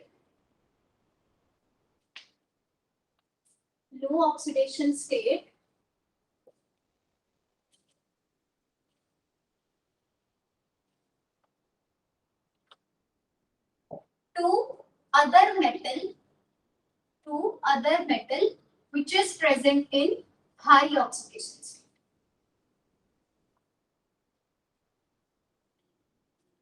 ठीक है, तो इंटरवेलेंस का मतलब कि दो मेटल्स के बीच में, वैलेंस का मतलब क्या, इंटरवेलेंस मतलब दो मेटल्स जिनकी ऑक्सीडेशन स्टेट अलग अलग है, तो एक मेटल से दूसरे मेटल के बीच में इलेक्ट्रॉन ट्रांसफर होगा, और इलेक्ट्रॉन ट्रांसफर के लिए जहां से इलेक्ट्रॉन ट्रांसफर हो रहा है वो वाला मेटल आपका कम ऑक्सीडेशन स्टेट का होना चाहिए, और जहां पे इलेक्ट्रॉन ट्रांसफर होगा that particular metal should be present in high oxidation state. ठीक है, अब इसके एग्जांपल हमारे पास दो है। ठीक है, वन इज दिस कॉम्प्लेक्स, ठीक है, ये है हमारे पास प्रेशियम 2। ठीक है, और एक हमारे पास इसका एग्जांपल है, ठीक है, दिस इज योर टर्नबेल ब्लू। ठीक है, अब देखो इसमें हमारे पास क्या है, यहाँ पर जो हमारे पास इस तरह से होते हैं, यहाँ पे चार्ज होता है आपके पास -4। ठीक है, यहाँ -4 क्यों है, इस पे +1 और इस पे आपके पास प्रेजेंट होता है +3। ठीक है, फिर इसकी ऑक्सीडेशन स्टेट आप फाइंड कर लोगे, क्या आएगी, +2। इसका मतलब जो आपका metal inside the coordination sphere present है that is present in +2 oxidation state, है ना, और जो outside the coordination sphere present है that metal is present in high oxidation state which is +3। This is your counter ion। तो अब इंटरवेलेंस मतलब electron transfer होगा दो मेटल्स के बीच में, पर दोनों की ऑक्सीडेशन स्टेट अलग अलग होनी चाहिए। एक मेटल आपका कम ऑक्सीडेशन स्टेट का हो जाएगा, दूसरा मेटल आपका हाई ऑक्सीडेशन स्टेट का हो जाएगा, और फिर इलेक्ट्रॉन ट्रांसफर होगा from +2 to +3 oxidation state, from low to high oxidation state. ऐसे इलेक्ट्रॉन ट्रांसफर को आप क्या बोलोगे, इंटरवेलेंस इलेक्ट्रॉन ट्रांसफर। नेक्स्ट इसमें देखो आपकी ऑक्सीडेशन स्टेट कितनी आएगी, क्रिस क्रॉस रूल अप्लाई करोगे ना, यहाँ अगर आपके पास 3 है तो यहाँ चार्ज कितना हो जाएगा 3+, यहाँ 4 है तो यहाँ चार्ज कितना होगा 4-, जिसकी वजह से इस आयरन की ऑक्सीडेशन स्टेट क्या हो जाएगी आपके पास +2। ठीक है, तो अब इलेक्ट्रॉन ट्रांसफर फिर से क्या होगा, फ्रॉम आयरन +2 टू आयरन +3। ठीक है, तो ये दोनों पर्टिकुलर कॉम्प्लेक्सेस आपको इंटरवेलेंस चार्ज ट्रांसफर के याद करने पड़ेंगे।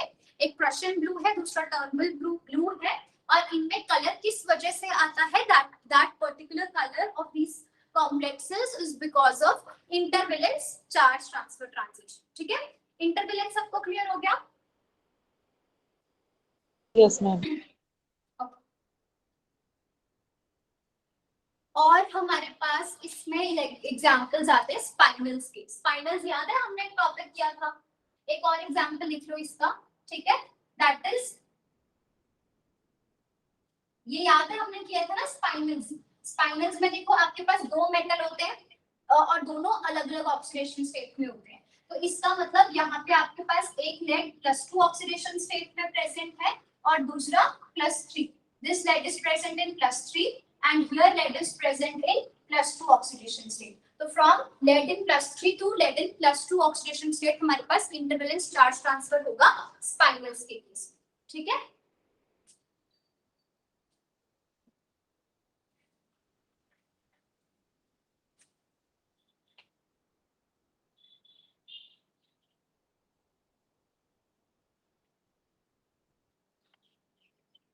नेक्स्ट ट्रांजिशन लिखो,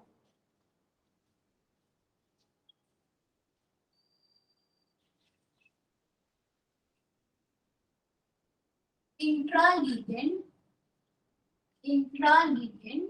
pi to pi star charge transfer।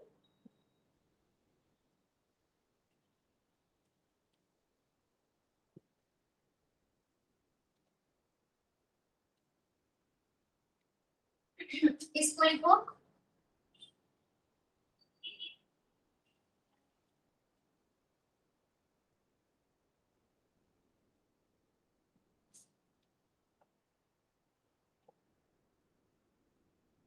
electron transfer occurs from pi to pi star in the case of in macrocyclic ligands। हमने माइक्रोसाइक्लिक लिगेंड्स डिस्कस किए थे शुरू के लेक्चर में, इलेटिंग लिगेंड डिस्कस किया होगा और एक मैक्रोसाइक्लिक लिगेंड डिस्कस किया होगा।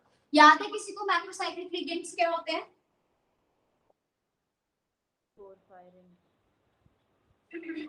एनीवन? Porphyrin ring.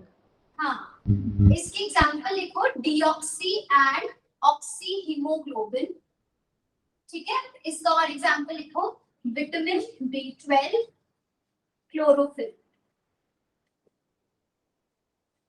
देखो ये सारे क्या है ना आपके पास, जैसे हमारे पास कोऑर्डिनेशन कॉम्प्लेक्सेस बनते हैं मेटल और लिगेंड के, है ना, तो बिल्कुल वैसे ही ये हमारे पास भी कोऑर्डिनेशन कंपाउंड्स ही है, ठीक है। इसमें जैसे हीमोग्लोबिन में भी क्या प्रेजेंट है, मेटल, और उसके सराउंडिंग में लिगेंड प्रेजेंट है। क्लोरोफिल में भी मेटल प्रेजेंट है, उसकी सराउंडिंग में लिगेंड होता है, और जो विटामिन B12 है उसमें भी मेटल और उसकी सराउंडिंग में लिगेंड प्रेजेंट होगा।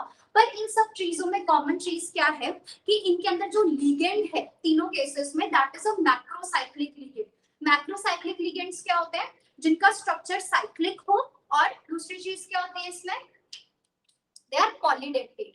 Cyclic polydentate ligands are called as macrocyclic ligands. जैसे कि जो आपके पास हीमोग्लोबिन की अगर मैं बात करती हूँ, तो हीमोग्लोबिन में आपके पास मेटल और लिगेंड प्रेजेंट है।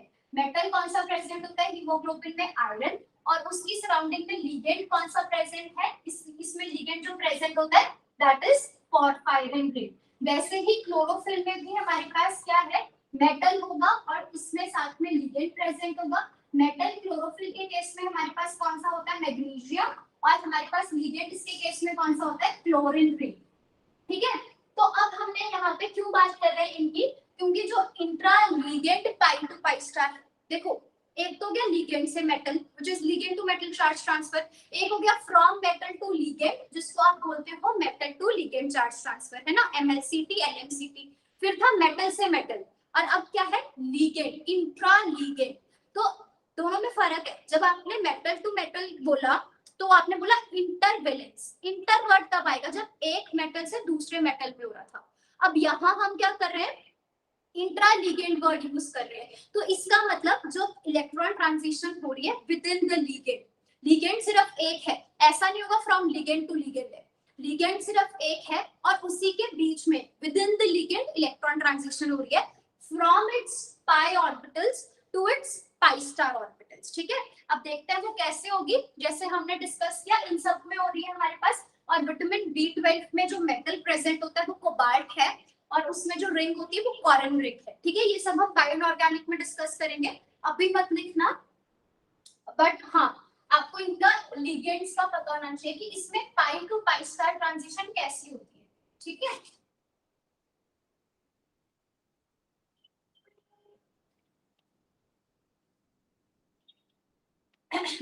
तो जैसे हमने ऐसा कुछ स्ट्रक्चर ड्रॉ किया था, अगर किसी को याद हो, पॉर्फिरिन रिंग का।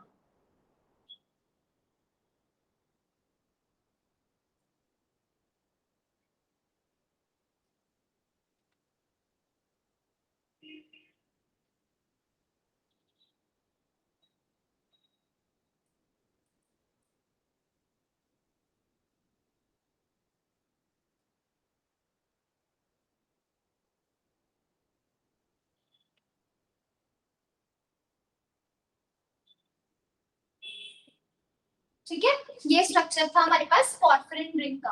अब देखो इसमें हमारे पास क्या, ये लिगेंड है, पूरा का पूरा एक लिगेंड है, साइक्लिक है ना, साइक्लिक भी है और पॉलीडेंटेट भी है, क्योंकि इसमें nitrogen 4 nitrogen double atom present है, और ये मेटल के साथ बॉन्ड बनाएंगे ऐसे।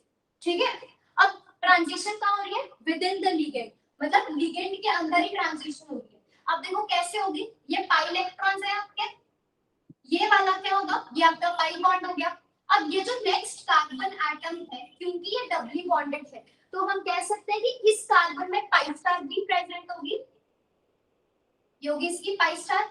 अब इलेक्ट्रॉन कहां से कहां जा रहे हैं, देखो इसकी पाई से इसके पाई स्टार में जाएंगे, इसके पाई से कहां जाएंगे, इस कार्बन की पाई स्टार में। जैसे ही इसकी पाई स्टार में इलेक्ट्रॉन आएंगे, इसका पाई बॉन्ड ब्रेक कर जाएगा, और फिर इसका मतलब वो इलेक्ट्रॉन्स कहां जा रहे हैं, ये वाले पाई के इलेक्ट्रॉन्स आगे शिफ्ट हो जाएंगे, कहां चले जाएंगे, इस कार्बन की पाई स्टार में।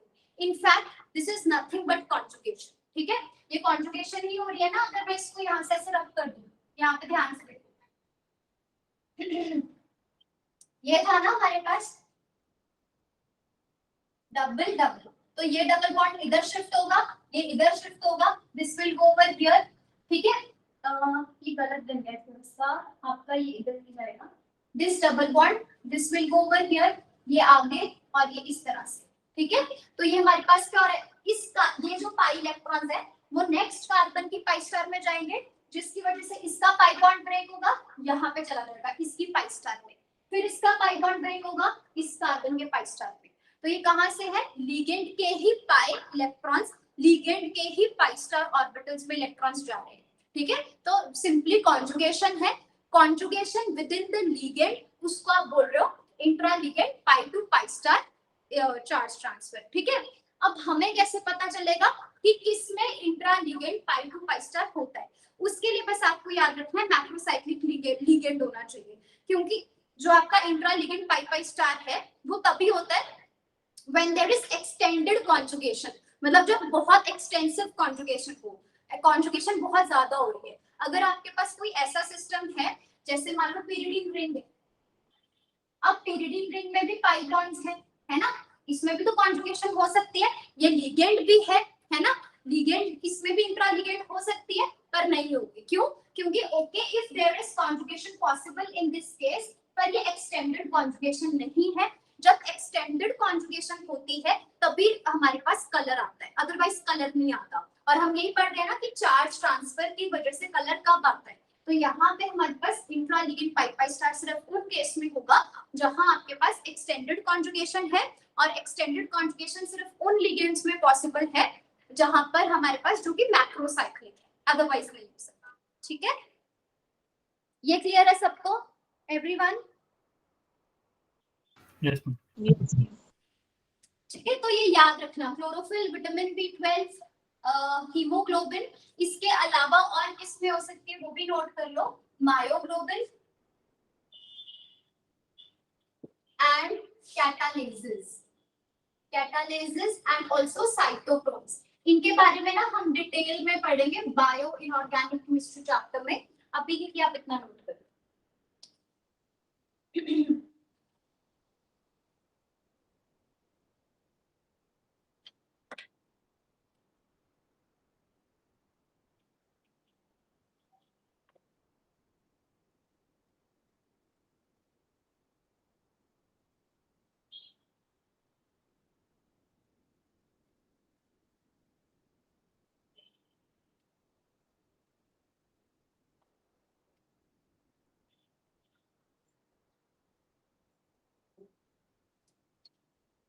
नोट कर लिया, ड्रॉ कर लिया सबने?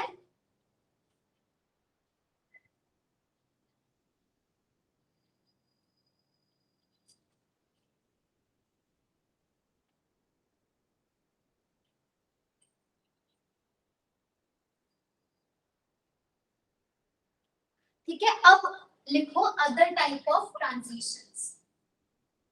Other types of transitions.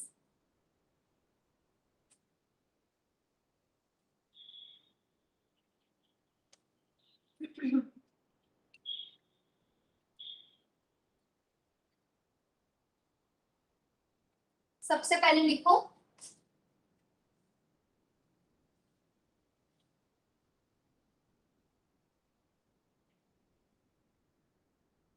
homoatomic, homodiatomics, homodiatomic। ठीक है, जैसे कि fluorine, chlorine, bromine and iodine and oxygen.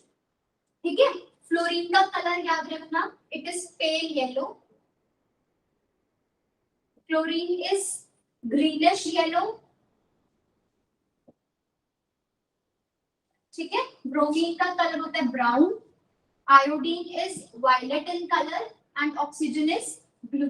आपको क्या करना है, other type of transition discuss कर रहे हैं। दैट मींस अगर मैं बोल रही हूँ कि जो मेरे पास होमोडायटोमिक्स हैं, जैसे कि हमारे पास जो हैलोजेंस हैं और जो ऑक्सीजन है, उनका कलर है, तो कलर किस वजह से आता है, ट्रांजिशन की वजह से आता है। यहाँ पर भी इलेक्ट्रॉन ट्रांजिशन हो रही है, इस वजह से कंपाउंड कलर्ड है, पर यहाँ कौन सी ट्रांजिशन हो रही है वो हमें देखना है। ठीक है, जैसे अभी हमने एग्जांपल स्टडी किए थे ऑक्टाहेड्रल कॉम्प्लेक्सेस में, या तो डी ट्रांजिशन होगी या चार्ज ट्रांसफर होगी। इसके अलावा और भी मॉलिक्यूल्स हैं जो कलर्ड हैं, पर उनमें हमारे पास कलर किस वजह से आता है, कौन सी ट्रांजिशन इन कलर के लिए रिस्पॉन्सिबल है, वो डिस्कस करना है हमें। ठीक है, तो इसके लिए आपको पहले थोड़ा सा मॉलिक्यूलर ऑर्बिटल डायग्राम आना चाहिए। ठीक है, जो आपने लोअर क्लासेस में डिस्कस किया होगा। जैसे हम ड्रॉ करेंगे फ्लोरीन का molecular orbital diagram and oxygen का मॉलिक्यूलर ऑर्बिटल डायग्राम। बाकी ये चीजें हम केमिकल बॉन्डिंग में अच्छे से सीखेंगे। यहाँ बस मैं आपको जो है पूरा एनओटी नहीं बनाऊंगी, जितना रिक्वायर्ड है उतना बनाऊंगी। तो आपको पता है यहाँ पे हमारे पास फ्लोरीन में हमारे पास क्या है, 2px/z। फ्लोरीन के पास वैलेंस इलेक्ट्रॉन्स कितने होते हैं, 7। तो ऐसे ही इसके पास भी कितने हो जाएंगे, 7। ये आपका F2 का मतलब एक first fluorine atom and this is the second fluorine atom.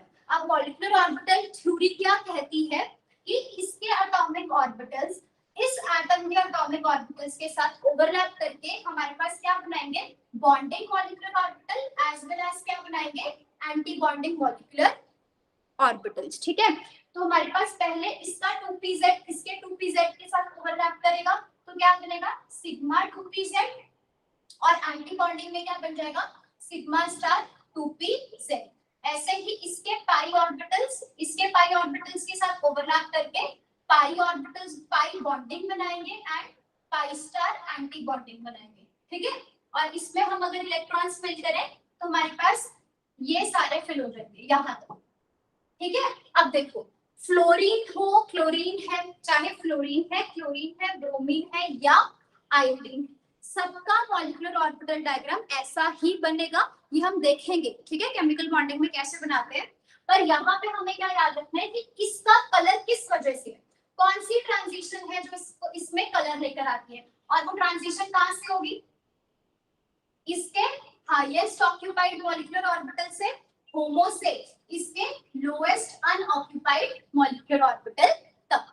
ठीक है, तो ट्रांजिशन कहाँ से होगी, from pi star to sigma star. तो अगर एग्जाम में क्वेश्चन आता है कि कलर ऑफ हैलोजन, फ्लोरीन है, चाहे क्लोरीन है, चाहे ब्रोमीन है, चाहे आयोडीन है, जो भी हैलोजन है, इसका कलर किस वजह से आता है, कौन सी ट्रांजिशन इसके कलर के लिए रिस्पॉन्सिबल है, तो उसका आंसर क्या हो जाएगा, transition will be from pi star to sigma star. अगर आता है कि हैलोजेंस के केस में हाईएस्ट ऑक्यूपाइड मॉलिक्यूलर ऑर्बिटल कौन सा है, तो that is pi star. Lowest unoccupied molecular orbital कौन सा है, तो दैट इज सिग्मा स्टार। ठीक है, ऐसे ही अगर आप ऑक्सीजन का मॉलिक्यूलर ऑर्बिटल डायग्राम बनाओगे तो वो कैसा बनेगा, फ्लोरीन का ड्रॉ कर लिया सबने, एवरीवन?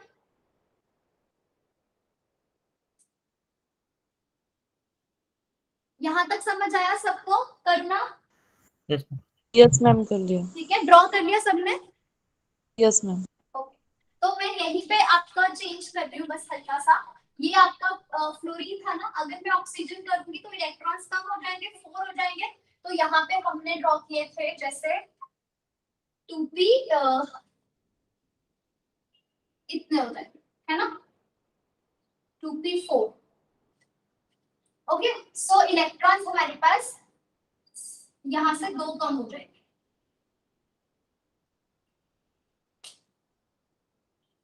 है ना। अब देखो, अगर हम ऑक्सीजन की बात करें तो उसमें होमो कौन सा हो जाएगा हमारा, बताओ? हाईएस्ट, होमो का मतलब क्या होता है? हाईएस्ट ऑक्यूपाइड मॉलिक्यूलर ऑर्बिटल, ठीक है, वो हमारी हो जाएगी ये, जहां से इलेक्ट्रॉन ट्रांजिशन होगी। और ये हमारी क्या है? Lowest unoccupied molecular orbital. ऐसे मत करना इसमें तो इलेक्ट्रॉन्स है, हाँ इसमें इलेक्ट्रॉन्स है, पर अभी ये कंप्लीटली फिल्ड नहीं है। तो इसमें इलेक्ट्रॉन ट्रांजिशन कहां से कहां तक होगी? From HOMO to LUMO, which is from pi to pi star, ठीक है। तो ऑक्सीजन में कलर किस वजह से आता है? That is pi to pi star. Blue colour of oxygen is due to which transition, whether it is LMCT, MLCT, DD transition or it is pi to pi star transition। तो simple है, oxygen कोई coordination complex तो है नहीं कि इसमें आपके पास DD transition होगी, है ना। और ligand to metal, metal to ligand हो नहीं सकते क्योंकि यहाँ पे मेटल ही इन्वॉल्व नहीं है ना। तो कौन सी ट्रांजिशन होती है? होमो डायटोमिक मॉलिक्यूल्स के केस में it will B pi to pi star in the case of oxygen। ये क्लियर है सबको?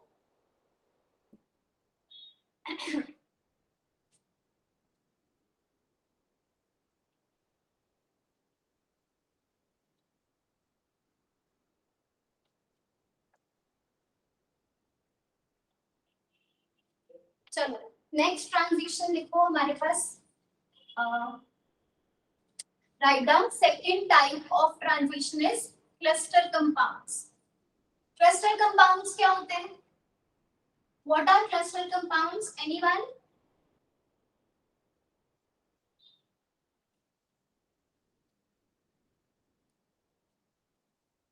लिखो पहले।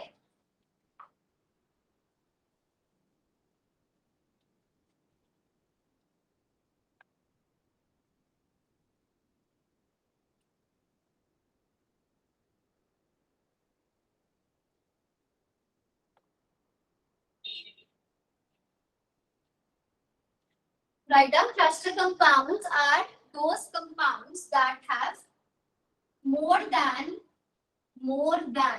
one metal to metal bond.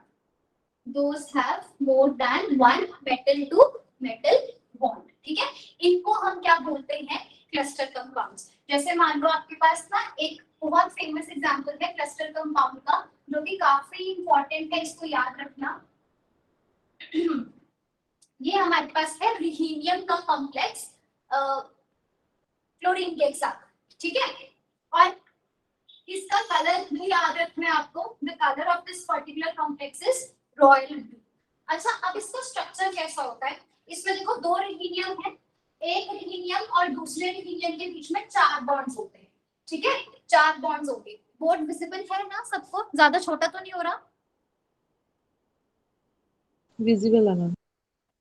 इसका ऐसे बना देती हूँ मैं स्ट्रक्चर। आपके पास 2 एटम्स हैं, ठीक है, रिहीनियम एटम्स है, ट्रांजिशन मेटल है, मैंगनीज की फैमिली में आता है रिहीनियम। इन दोनों रिहीनियम के बीच में आपके पास 4 बॉन्ड्स होंगे। पहला बॉन्ड कौन सा होगा? सिग्मा, दूसरा बॉन्ड पाई, तीसरा बॉन्ड पाई, और फोर्थ बॉन्ड के बारे में पता है किसको? फोर्थ बॉन्ड कौन सा होगा यहाँ पे? डेल्टा। हाँ, fourth bond will be delta bond, ठीक है। जो चौथा फोर्थ बॉन्ड है, पाई बॉन्ड सिर्फ 2 ही बन सकते हैं। इसके बाद अगर कोई बॉन्ड बनता है किसी भी स्पीशीज में तो that is your delta bond. और डेल्टा जैसे सिग्मा बॉन्ड सिर्फ मैक्सिमम एक ही बन सकता है ना, 2 एटम के बीच में। और पाई बॉन्ड मैक्सिमम 2 एटम्स के बीच में कितने बन सकते हैं? 2। और फिर उसके बाद आता है delta bond. Delta bond 2 atoms के बीच में कितने बन सकते हैं? मैक्सिमम 2, ठीक है। डेल्टा बॉन्ड भी मैक्सिमम 2 बन सकते हैं। सिग्मा बॉन्ड मैक्सिमम 2 एटम के बीच में बनते हैं 1, पाई बॉन्ड मैक्सिमम 2 एटम्स के बीच में बनते हैं 2, और डेल्टा बॉन्ड भी मैक्सिमम 2 एटम्स के बीच में बनते हैं 2। इसके बाद एक और बॉन्ड नया जो अभी रिसेंट टाइम में डिस्कवर हुआ, दैट इज योर 5 बॉन्ड, ठीक है। बट मैक्सिमम हमारे पास ज्यादा से ज्यादा 5 की बॉन्ड बनते हैं, ठीक है, दैट इज 5 बॉन्ड, ठीक है। अगर आपके पास क्वेश्चन आता ना कि 2 एटम्स के बीच में मैक्सिमम बॉन्ड कितने बन सकते हैं, तो उसका आंसर कितना हो जाएगा, टोटल 5, कि एक सिग्मा बन सकता है, 2 पाई बन सकते हैं, 2 डेल्टा बन सकते हैं मैक्सिमम, ठीक है। और उसकी एग्जांपल होते हैं क्रोमियम का कॉम्प्लेक्स है, ये हम बाद में किसी चैप्टर में करेंगे, पर अभी के लिए वैसे बता रही हूँ कि 5 बॉन्ड्स बनते हैं, ठीक है। अभी रिसेंट टाइम्स में ही एक नया बॉन्ड डिस्कवर हुआ है 5 bond, which is the 6th bond, ठीक है। पर अभी वो इतना लाइक यू कैन नॉट से कि एग्जाम में वो नहीं आता है, तो वो कंसिडर नहीं करते हैं, ठीक है, एग्जामिनेशन पॉइंट ऑफ व्यू से। रिसर्च के लिए हाँ, आप मतलब अगर आप रिसर्च फील्ड में हो तो आपको पता हो सकता है कि हमारे पास एक 6th बॉन्ड भी डिस्कवर किया गया है साइंटिस्ट्स ने, व्हिच इज द 5 बॉन्ड, ठीक है। तो पर अगर एग्जाम में क्वेश्चन आए तो सिर्फ 5 बॉन्ड मानने हैं, ठीक है। मैक्सिमम कितने बॉन्ड्स बन सकते हैं, 5 बॉन्ड, तो ये आपका डेल्टा बॉन्ड बन रहा है। अब इसके साथ 8 क्लोरीन है, तो हमारे पास ये हो गए 4 क्लोरीन एटम्स, ठीक है। और यहाँ पे हमारे पास फिर से 4 क्लोरीन एटम्स हो गए, ठीक है। अब हमारे पास जैसे मैंने आपको बताया था, अगर मॉलिक्यूल में पाई बॉन्ड प्रेजेंट है तो ऑब्वियसली उसमें पाई स्टार भी होगा, बस बिल्कुल वैसे ही है। अगर सिस्टम में डेल्टा बॉन्ड प्रेजेंट है तो उसमें डेल्टा स्टार भी प्रेजेंट होगा, पर वो कैसा होगा, दैट विल बी वेकेंट, ठीक है। मुझे इसकी ऑक्सीडेशन स्टेट निकाल के दिखाओ, रिहीलियम की ऑक्सीडेशन स्टेट कितनी आएगी इस पर्टिकुलर कॉम्प्लेक्स में।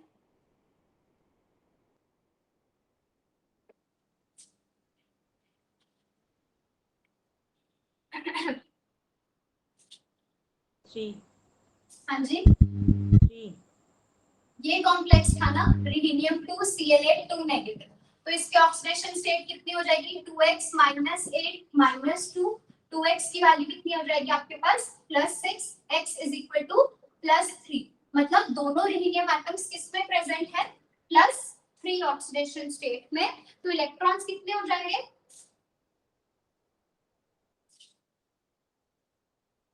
मैंगनीज की फैमिली को बिलोंग करते हैं, है ना, तो इलेक्ट्रॉन्स कितने हो जाएंगे, 2 रिहीलियम एटम्स हैं, ठीक है। इसके पास भी 5 इलेक्ट्रॉन्स हो जाएंगे, इसके पास भी वैलेंस इलेक्ट्रॉन्स कितने हो जाएंगे, 5। अब हम क्या करेंगे, इसका मॉलिक्यूलर ऑर्बिटल डायग्राम जो आपने बस याद करना है ऐसे कि पहला बॉन्ड सिग्मा है तो उसके कॉरेस्पॉन्डिंग आपके पास सिग्मा स्टार होगा, 2 पाई बॉन्ड्स बन सकते हैं, ठीक है, और 2 क्या बन सकते हैं हमारे पास, डेल्टा बॉन्ड, ठीक है। इस केस में तो डेल्टा बॉन्ड एक ही था ना, रिहीलियम के केस में 4 बॉन्ड्स थे, तो ये डेल्टा, ठीक है। ऐसे हमारे पास ये हो जाएगा डेल्टा स्टार और ये हो जाएगा इसका पाई स्टार, ठीक है। तो ये मैंने इसका मॉलिक्यूलर ऑर्बिटल डायग्राम आपको ड्रॉ करके दिया है। टोटल इलेक्ट्रॉन्स कितने हैं, 5 + 5 10, 2 4 6 8 नहीं कुछ गड़बड़ हो गया, 3 नहीं आएगी ना इसकी, मैम 4 बैलेंस इलेक्ट्रॉन होंगे, 4 हो जाएंगे, हाँ 4 हो जाएंगे, ठीक है ना। तो अब 8 हो गए, तो ये डेल्टा बॉन्ड फील्ड है, पर उसके कॉरेस्पॉन्डिंग इसका डेल्टा स्टार वेकेंट है। अब इलेक्ट्रॉनिक ट्रांजिशन कहां से होगी, from delta two delta star, ठीक है। तो रॉयल ब्लू कलर किस वजह से होता है इस कॉम्प्लेक्स का, that is because of delta two delta star transition. सबको समझ आ गया ये एवरीवन,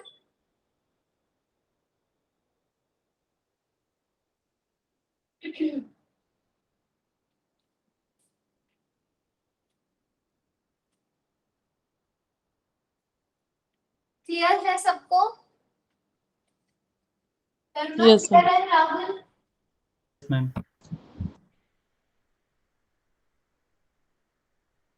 आप साथ साथ में नोट करते हो, when I explain you in the class do you note these topics, yes, ma'am. करते हैं। नोट करते रहना साथ साथ में, मतलब ठीक है आपको देखो वीडियो तो बाद में दोबारा से अवेलेबल हो जाता है, रिकॉर्डेड मिल जाता है, पर साथ साथ में ही बैठे बैठे जब आप लेक्चर सुन रहे हो लाइव तो अपनी स्पीड इतनी रखना कि आप साथ साथ में नोट करो चीजों को, ठीक है। कुछ अगर स्किप हो जाता है, मिस हो जाता है तो वो आप रिकॉर्डेड वीडियो से देखा करो। पर डबल टाइम वीडियो देखना वो टाइम वेस्ट होता है उससे, ठीक है। आप एक बार अगर आप लाइव में बैठ के लगा रहे हो तो अभी अच्छे से सुनो चीजों को और अभी साथ में नोट करो। इसके बाद आपका काम सिर्फ ये होना चाहिए कि आपने कॉपी से लेक्चर को रिवाइज करना है, फिर से रिकॉर्डेड वीडियोस देखने का। हाँ, अगर आपको कोई चीज समझ नहीं आई है, आपको दोबारा समझनी है, वो जरूरी है, आपको नहीं उस टाइम पे लाइफ में समझ आया अच्छे से, फिर देखो। पर ऐसे बिल्कुल ही लेक्चर पूरे का पूरा देखना रिकॉर्डेड, ठीक है, वो आपको लिए वेस्ट ऑफ टाइम है। जब सुन रहे हो लेक्चर को लाइव, उसी टाइम पे अच्छे से कर लो, ठीक है। उसी टाइम पे नोट्स बना लो, बस उसके बाद आपने रिवाइज करना है नोट्स को। आज की आज अगर लेक्चर अभी देखा है तो रात तक रिवाइज करके सो, ट्राई करो, मेक इट पॉसिबल। एंड फिर उसके बाद 2-3 दिन बाद दोबारा से उसी लेक्चर को लर्न एंड रिवाइज करो नोटबुक में से, rather than again and again watching the videos, okay. अब भी एक और ट्रांजिशन हम डिस्कस करेंगे, ठीक है, that is Frenkel defect. Frenkel defects ये आपने सॉलिड स्टेट में वैसे फिजिकल में पढ़े होंगे। जैसे हमारे पास कुछ कंपाउंड्स होते हैं जैसे कि सोडियम क्लोराइड, ये कुछ सॉल्ट है, ठीक है, जिनमें फ्रैंकल डिफेक्ट्स की वजह से कलर आता है। अभी के लिए बस आप यहाँ पे नोट कर लो, सोडियम क्लोराइड आपका एग्जांपल है, ठीक है, लिथियम क्लोराइड, पोटेशियम क्लोराइड। ये जो आपका टॉपिक है फुल फ्लेज टॉपिक आपको फिजिकल केमिस्ट्री में सॉलिड स्टेट चैप्टर में मिलेगा, ठीक है। वहां पे क्या होता है, जो हमारे पास ऐसा होता है कि जो हमारे आयनिक कंपाउंड्स होते हैं उनका कुछ ना कुछ अरेंजमेंट होता है, एफसीसी, बीसीसी, कुछ ना कुछ लैटिस, क्रिस्टल लैटिस होता है। जब उस क्रिस्टल लैटिस में कोई डिफेक्ट आता है, बेसिकली ये सारे पॉइंट डिफेक्ट्स होते हैं, या तो आपका कोई एटम अपनी पोजीशन से मिसिंग होता है, उसमें वॉइड क्रिएट होता है, तो वहां पर कोई और एटम आता है जिसकी वजह से ट्रांजिशन होती है, ठीक है। इस तरह से ये डिफेक्ट अराइज करते हैं हमारे पास आयनिक कंपाउंड्स में, जिनकी वजह से आयनिक कंपाउंड्स कलर्ड हो सकते हैं, ठीक है। तो उनमें से एक डिफेक्ट हमारा फ्रैंकल डिफेक्ट है, जिसकी वजह से कलर आते हैं कंपाउंड्स में, उसके ये एग्जांपल्स आप याद, ठीक है। बाकी डिटेल में आप फिजिकल में पढ़ोगे। तो यहाँ हमारे पास क्या है, टाइप्स ऑफ ट्रांजिशंस जो थे वो हमारे खत्म हो गए, ठीक है। इसके बाद हमारा नया टॉपिक जो हमने स्टार्ट करना है that is regarding term symbols, ठीक है। Write down term symbols.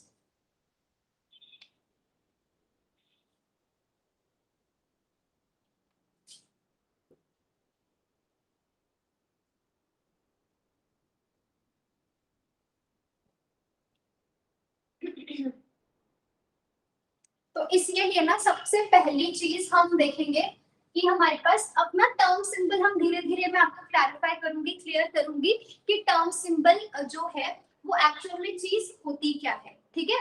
तो जैसे हम एग्जांपल लेके चलते हैं, लाइक फॉर एग्जांपल आई से you that you have degenerate system, पढ़ा था ना जॉन टेलर डिस्टॉर्शन में। जैसे मान लो आपके पास ये 3 ऑर्बिटल्स है, इन तीनों ऑर्बिटल्स में आपको मान लो 3 इलेक्ट्रॉन्स फिल करने हैं, तो मैं इस तरह से इलेक्ट्रॉन्स फिल कर सकती हूँ, इस तरह से भी इलेक्ट्रॉन्स फिल कर सकती हूँ, क्लॉकवाइज एंटी क्लॉकवाइज, है ना। या हम इलेक्ट्रॉन्स को ऐसे फिल कर सकते हैं, है ना, या इलेक्ट्रॉन्स को हम कैसे फिल कर सकते हैं, और कोई पॉसिबिलिटी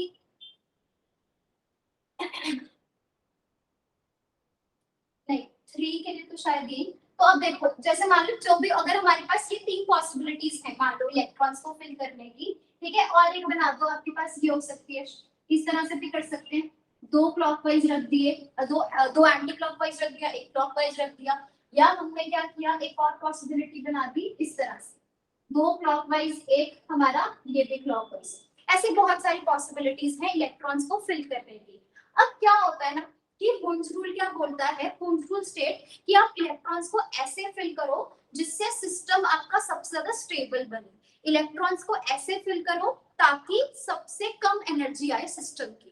तो उन्होंने क्या बोला कि पहले सबसे ज्यादा कम एनर्जी कब लगेगी या सबसे ज्यादा सिस्टम स्टेबल कब बनेगा, जब आप हर एक ऑर्बिटल में एक एक इलेक्ट्रॉन्स को फिल करके रखोगे, है ना। तो जैसे कि वो इस तरह से अरेंजमेंट हो सकती है, पर ऐसा नहीं है कि इलेक्ट्रॉन्स को आप ऐसे अरेंज नहीं कर सकते हो। ये अरेंजमेंट पॉसिबल तो है ना, पॉसिबल है, पर इसमें एनर्जी बहुत ज्यादा लगेगी।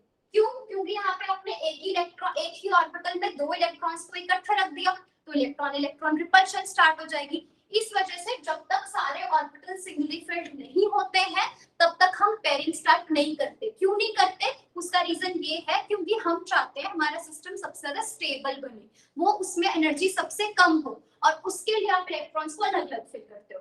बट अरेंजमेंट्स तो बहुत सारे पॉसिबल है, तो हम क्या बोलेंगे कि मान लो हमारे पास 1 2 3 4 5, सो टोटल 5 अरेंजमेंट्स पॉसिबल थे। तो यहाँ पे जो मैं वर्ड यूज कर रही हूँ ना 5 अरेंजमेंट्स, अब मैं यहाँ अरेंजमेंट की जगह कभी अब मैं अरेंजमेंट नहीं बोला करूंगी, इस अरेंजमेंट का सिनोनिम लगा लो, या हम क्या कहेंगे इस अरेंजमेंट को और क्या बुला सकते हैं, दैट इज माइक्रोस्टेट। तो माइक्रोस्टेट्स हमारे पास क्या हो गए, माइक्रोस्टेट रिप्रेजेंट करते हैं कितनी तरह से आप इलेक्ट्रॉन्स को गिवन ऑर्बिटल्स में अरेंज कर सकते हो। ठीक है, तो ये 5 क्या हो गए हमारे पास, arrangement of electrons and orbitals, और we will say that these are 5 microstates which are possible for which system, P3 system, जब P में 3 और इलेक्ट्रॉन्स है। अब टर्म सिंबल क्या होता है, जैसे मान लो ये 2 अरेंजमेंट क्या है, ये 2 अरेंजमेंट मेरे पास ऐसे हैं जिनकी एनर्जी सेम आएगी। क्यों सेम आएगी, क्योंकि ये 3 बॉक्सेस थे, 3 ऑर्बिटल्स थे, उनमें मैंने हर एक ऑर्बिटल को सिंगली फिल करके रखा हुआ है, चाहे मैं उसे क्लॉकवाइज फिल करूं चाहे एंटी क्लॉकवाइज फिल करूं, उससे तो कोई फर्क नहीं आएगा ना। पर हाँ, 3 ऑर्बिटल्स थे, तीनों में हमारे पास इलेक्ट्रॉन्स कैसे हैं, सिंगली फिल्ड है। तो ये 2 अरेंजमेंट हमारे पास ऐसे हो गए जिनकी एनर्जी बिल्कुल सेम है, तो इनको हम क्या लिखेंगे, अरेंजमेंट्स हैविंग सेम एनर्जी, है ना। या अरेंजमेंट से अच्छा वर्ड हम अब से क्या यूज किया करेंगे, माइक्रोस्टेट्स, है ना। These are microstates having same energy. अब टर्म सिंबल क्या होता है, term symbol is used to represent this. ठीक है, तो टर्म सिंबल एक ऐसा सिंबल है जो आपको बताएगा कि कितने माइक्रोस्टेट्स ऐसे हैं जिनकी एनर्जी सेम है। ठीक है, टर्म सिंबल का मतलब बस एक सिंबल है, जैसे मैंने ऐसे कोई सिंबल लिख दिया आपके पास P3 यहाँ 2 लिख दिया, ये एक सिंबल है, हम इसको पढ़ना सीखेंगे। कैसे पढ़ना सीखेंगे कि ये टर्म सिंबल आपको कैसे बताएगा कि आपके पास कितने अरेंजमेंट है। जैसे यहाँ अरेंजमेंट कितने माइक्रोस्टेट हैं, कितने अरेंजमेंट ऐसे हैं जिनकी एनर्जी सेम है, दैट इज ओनली 2। ठीक है, तो 2 अरेंजमेंट्स को रिप्रेजेंट करने के लिए हमारे पास एक ऐसा टर्म सिंबल आएगा।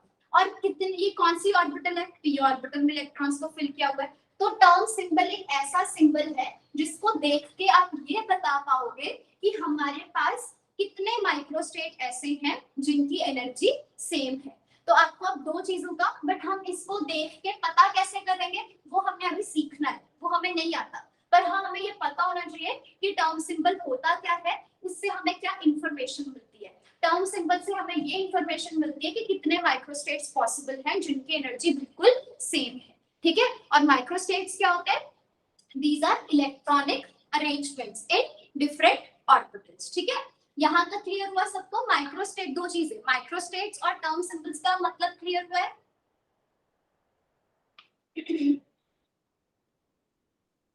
Yes, ma'am.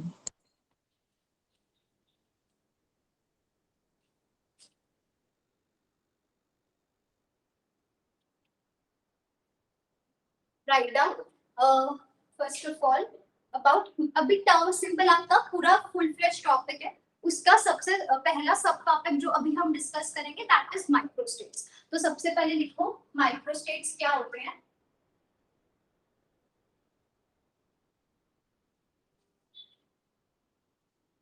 Write down, it is the number of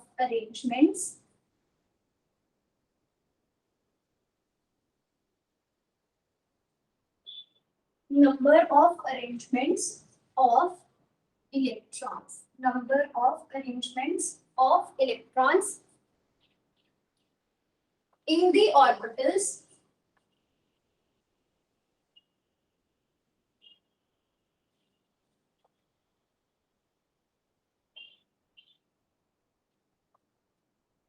of a given subshell. What are microstates? they are the number of arrangement of electrons in the orbitals of a given subshell, ऐसे लिख लो, of a particular electronic configuration.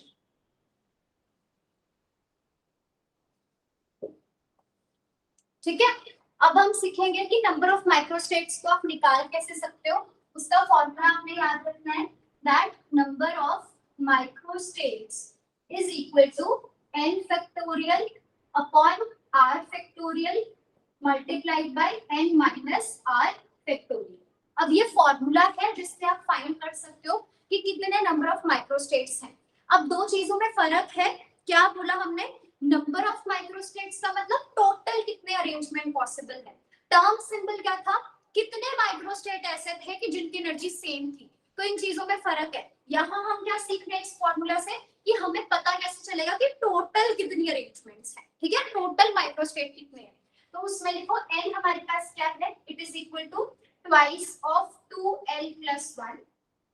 ठीक है, और l हमारे पास यहाँ क्या हो जाएगा, that is azimuthal quantum number.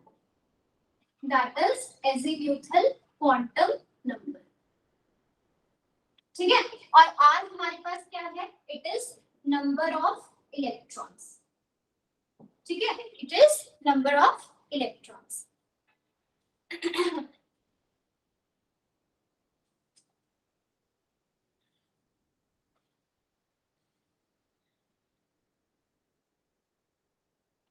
तो अभी इसमें लिखो जैसे फॉर एग्जाम्पल इफ आई से यू कि आपके पास P में 2 इलेक्ट्रॉन्स हैं और आपको इसमें नंबर ऑफ माइक्रोस्टेट्स फाइंड करने की कितने आएंगे. तो वो आप कैसे करोगे? फॉर्मूला क्या था, n factorial upon r factorial multiplied by n minus r factorial. अब देखो n का मतलब क्या था, twice of 2l plus 1. s orbital p orbital d f g. इसके लिए एजीम्यूथल क्वांटम नंबर की वैल्यू क्या होती है, s के लिए कितनी हो जाती है, 0 1 2 3 4. ऐसे ऐसे आपको पता है ना एजीम्यूथल क्वांटम नंबर की क्या वैल्यूज होती है. बस अब आप यहाँ पे वैल्यूज फिल कर दो. ठीक है, तो हमारे पास n कितना आ जाएगा, n will be twice of 2. अब आपके पास क्या है, p है ना, उसके लिए l वैल्यू कितनी होती है भाई,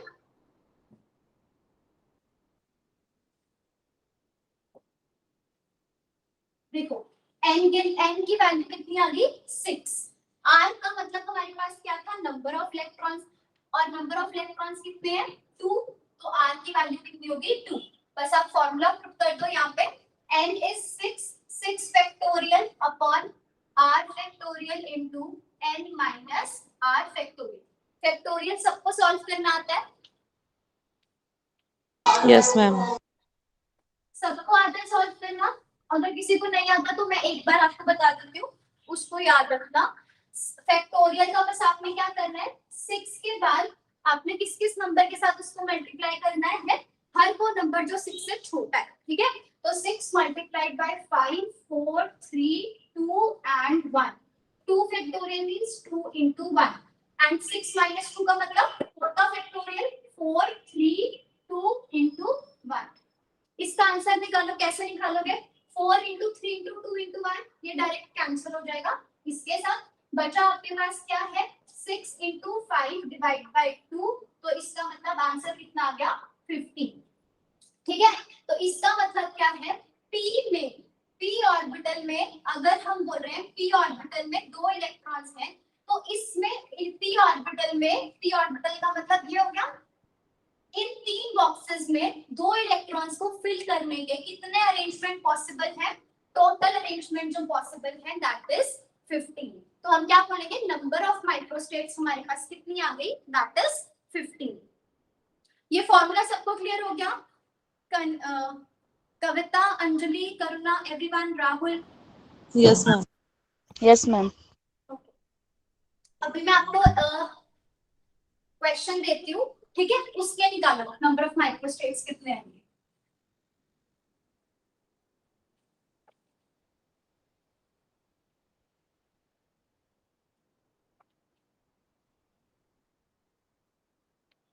Find the number of microstates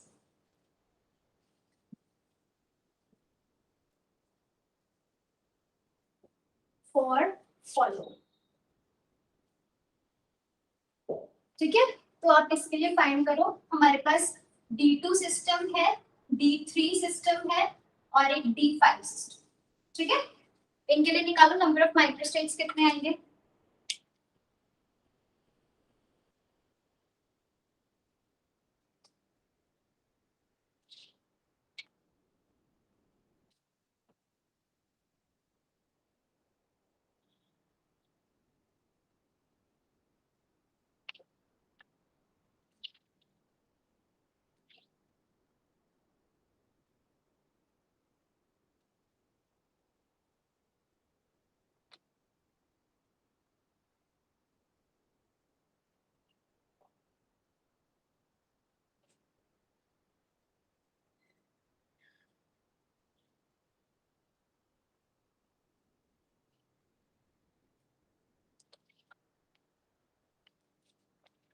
ma'am D2 का 45। हाँ करेक्ट, D2 के 45 आ गए सबके।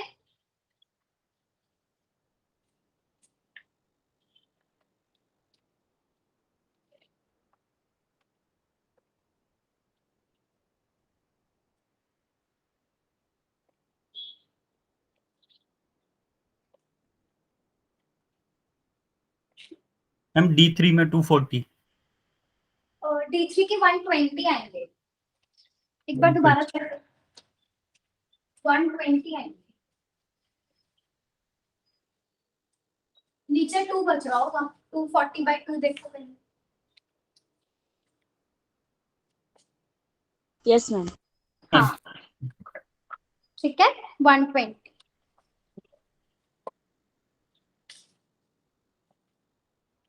252 D5 के। हाँ D5 के आपके पास कितने हो जाएंगे, that will be 250। ठीक है, तो इसके हमारे पास नंबर ऑफ माइक्रोस्टेट्स 252 हो जाएंगे। ठीक है, अच्छा अब आज हम इतना करेंगे, नंबर ऑफ माइक्रोस्टेट्स हमने सीख लिया फाइंड करने की, कैसे फाइंड करते हैं। कल हमने टर्म सिंबल्स डिस्कस करेंगे कि हमें टर्म सिंबल्स कैसे पता लगेंगे, कि टर्म सिंबल्स जो है उनको रिप्रेजेंट कैसे करना है। अगर दोनों टाइप से आ सकते हैं, मान लो आपको कॉन्फ़िगरेशन दी हुई है, वहां से जैसे P3 गिवन है तो P पे 3 इलेक्ट्रॉन्स के लिए टर्म सिंबल क्या आएगा वो आपको निकालना आना चाहिए। टर्म सिंबल अगर गिवन है तो उससे हमें कैसे पता लगेगा कि कितने माइक्रोस्टेट ऐसे हैं जिनकी एनर्जी सेम है। ठीक है, तो हम ये कल और डिटेल में करेंगे। अभी आज के लेक्चर में देखो कहीं पे किसी को कोई डाउट है, जितना हमने आज किया उसमें कोई पॉइंट नहीं समझ आया अगर। मैम कितना टाइम लगेगा और कोऑर्डिनेशन में? क्या पूछ रहे हो? कोऑर्डिनेशन खत्म होने में कितना टाइम लगेगा? कोऑर्डिनेशन खत्म होने में तो अभी टाइम लगेगा बिकॉज लेंथी चैप्टर है। ठीक है, हमें और भी चीजें करनी है, सब्स्टिट्यूशन रिएक्शंस डिस्कस करनी है, तो अभी तो कुछ टाइम लगेगा इसमें।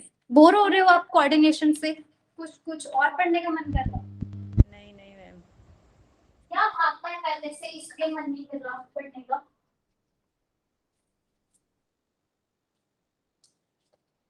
तो अभी तो थोड़ा टाइम लगेगा, बट जितनी जल्दी हो पाए उतना आपको स्पीड से करवा रहे हो। हाँ बट आप मुझे वैसे बता सकते हो अगर आपको स्पीड धीरे लग रही है या तेज लग रही है या कुछ नहीं समझ आ रहा, वो आप मेरे से इजीली आराम से डिस्कस कर सकते हो, तो we'll work on that. Speed ठीक है सबको? ठीक है, करना ठीक है कविता? Ma'am yes ma'am. ठीक है, ठीक है, तो फिर हम कल कंटिन्यू करते हैं क्लास। अभी आज हम यहाँ पे करेंगे, ठीक है, माइक्रोस्टेट्स पर। ओके